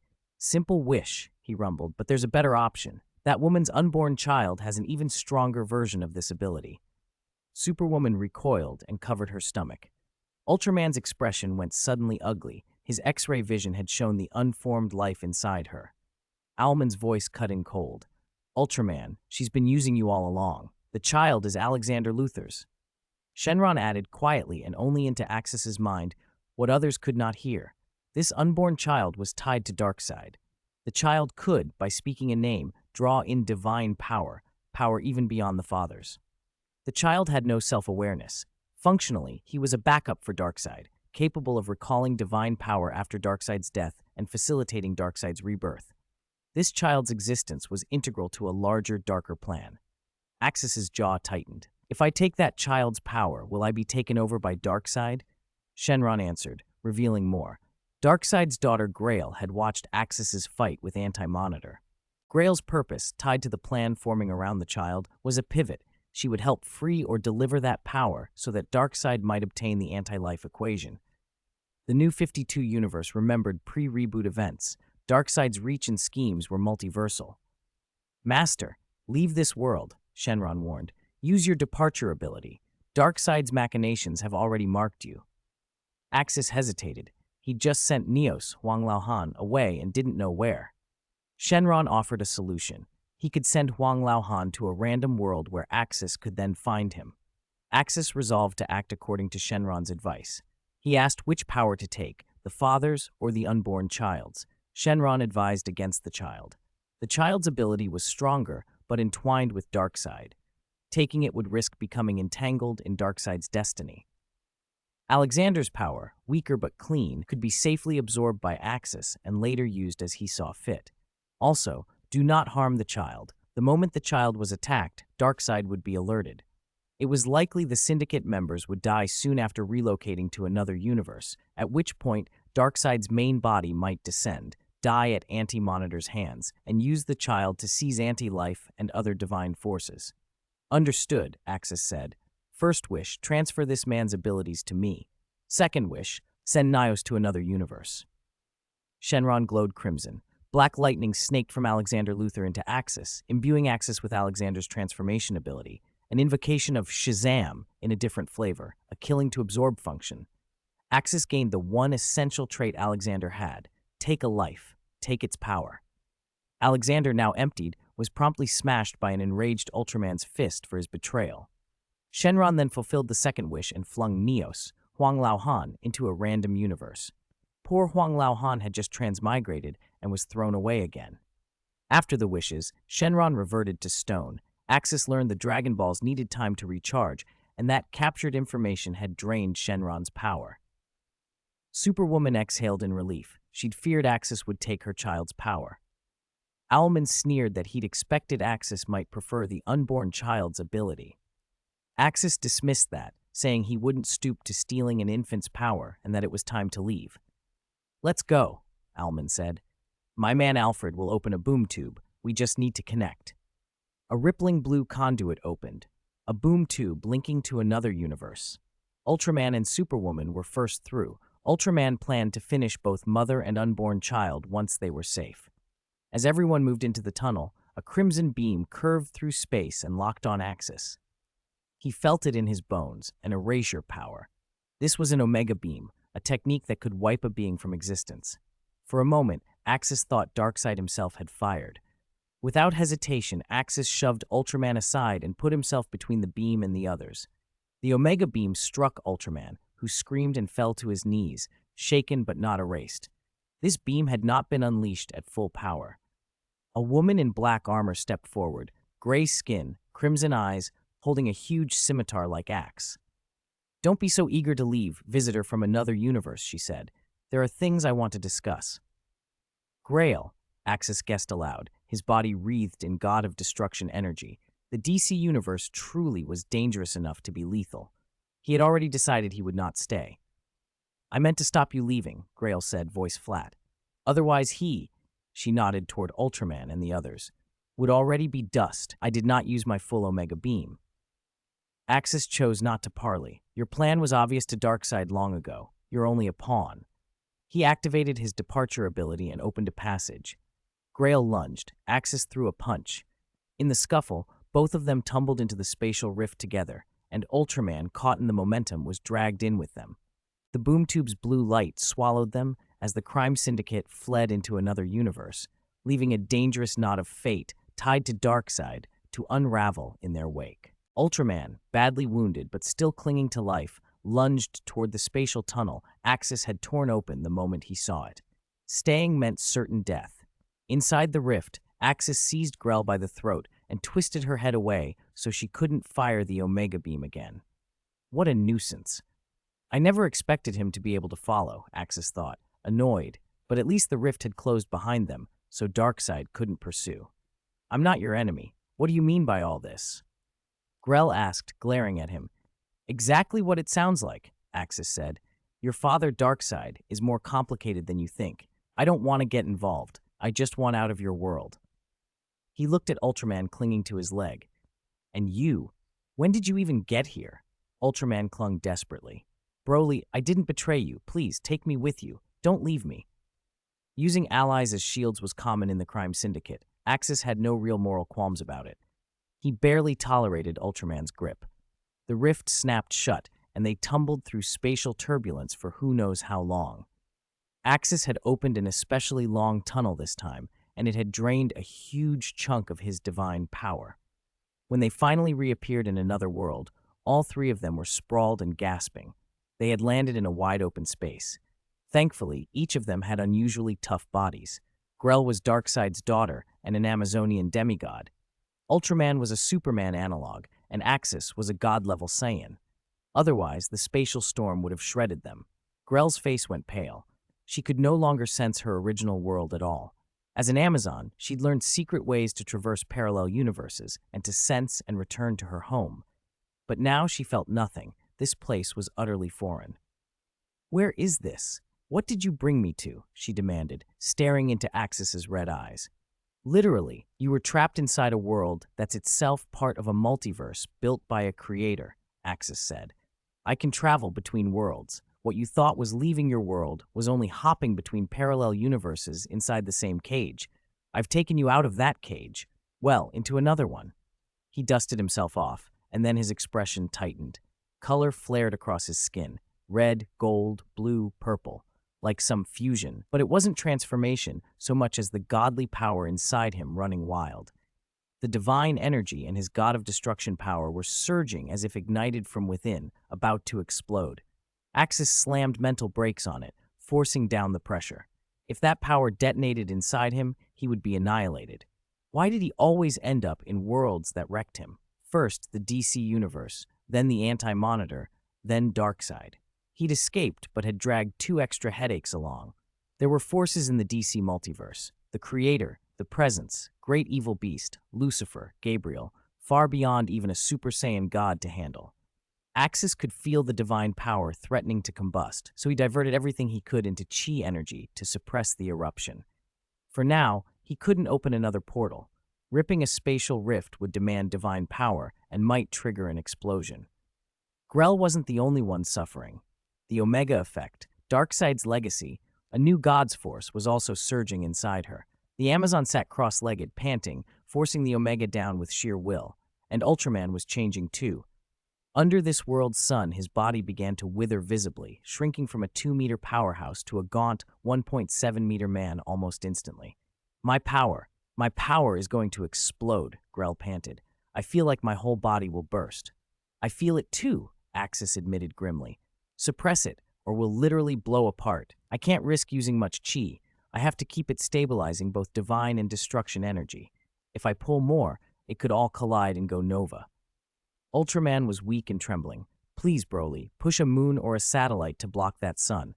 I'm dying under this yellow star. I'll obey you. Be your subordinate. Please." Axis was blunt. "I don't even know what this world is. I can't just swing planets around." He rummaged in his private space and produced a second-generation spirit tree fruit. Its cells were intensely radioactive and full of life energy, supersized cells that could soak up a homeworld's stones to power themselves. Earth's yellow light destroyed that field, which was why Ultraman's cells were starving. Life energy could substitute. Ultraman's eyes lit up at the sight. His cells reacted like an animal smelling food. "Thank you," he gasped. He devoured the fruit in huge bites. Power rushed through him. His muscles pumped up, bones lengthened, cheeks filled out. In minutes, the 2-meter powerhouse returned, but the sunlight would still eat those cells. Axis extended a ball of chi and coated Ultraman in a protective film to shield him from the star.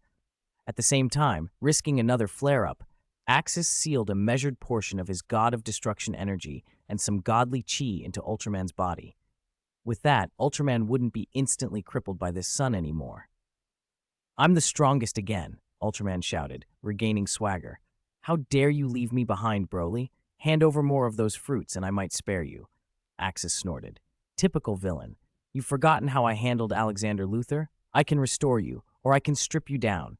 Obey or regret it." Ultraman's bravado dimmed at the memory. Grell shook her head. "Don't be an idiot. We're in a strange world.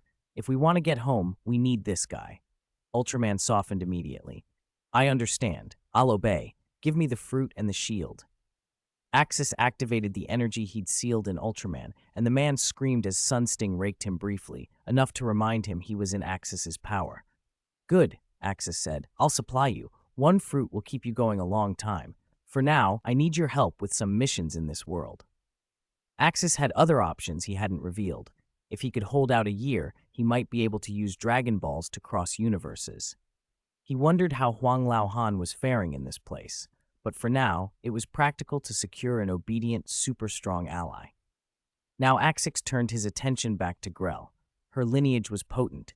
Darkseid as a sire trumped Zeus in some respects, and she had the Omega effect. Axis, how do you plan to handle me? She asked coldly. You can't mobilize your full power here. You might not beat me. Axis gave a curt, dismissive look. From a human point of view, she was pale and corpse-like. Darkseid's bloodline came with its own costs. Truce for now, he said. First, we need to figure out where we are. Ultraman, fly up and scout. Ultraman obeyed and rocketed into the sky with a roaring sonic boom. Axis kept a wary eye on Grell, ready for any treachery. She curled her lips but settled, breathing hard. She too had to keep her Omega suppressed. A few minutes later, Ultraman returned. Boss, I've got it, he reported. It looks like a late 20th century Earth, but not ours. It's inverted somehow. America and Europe are flipped. Columbus found the Americas, but Napoleon dominated America and took Europe. The United States formed where we expect, but everything's reversed. Axis listened, frowning. This world is inverted, you say? Did you spot any other superpowered beings?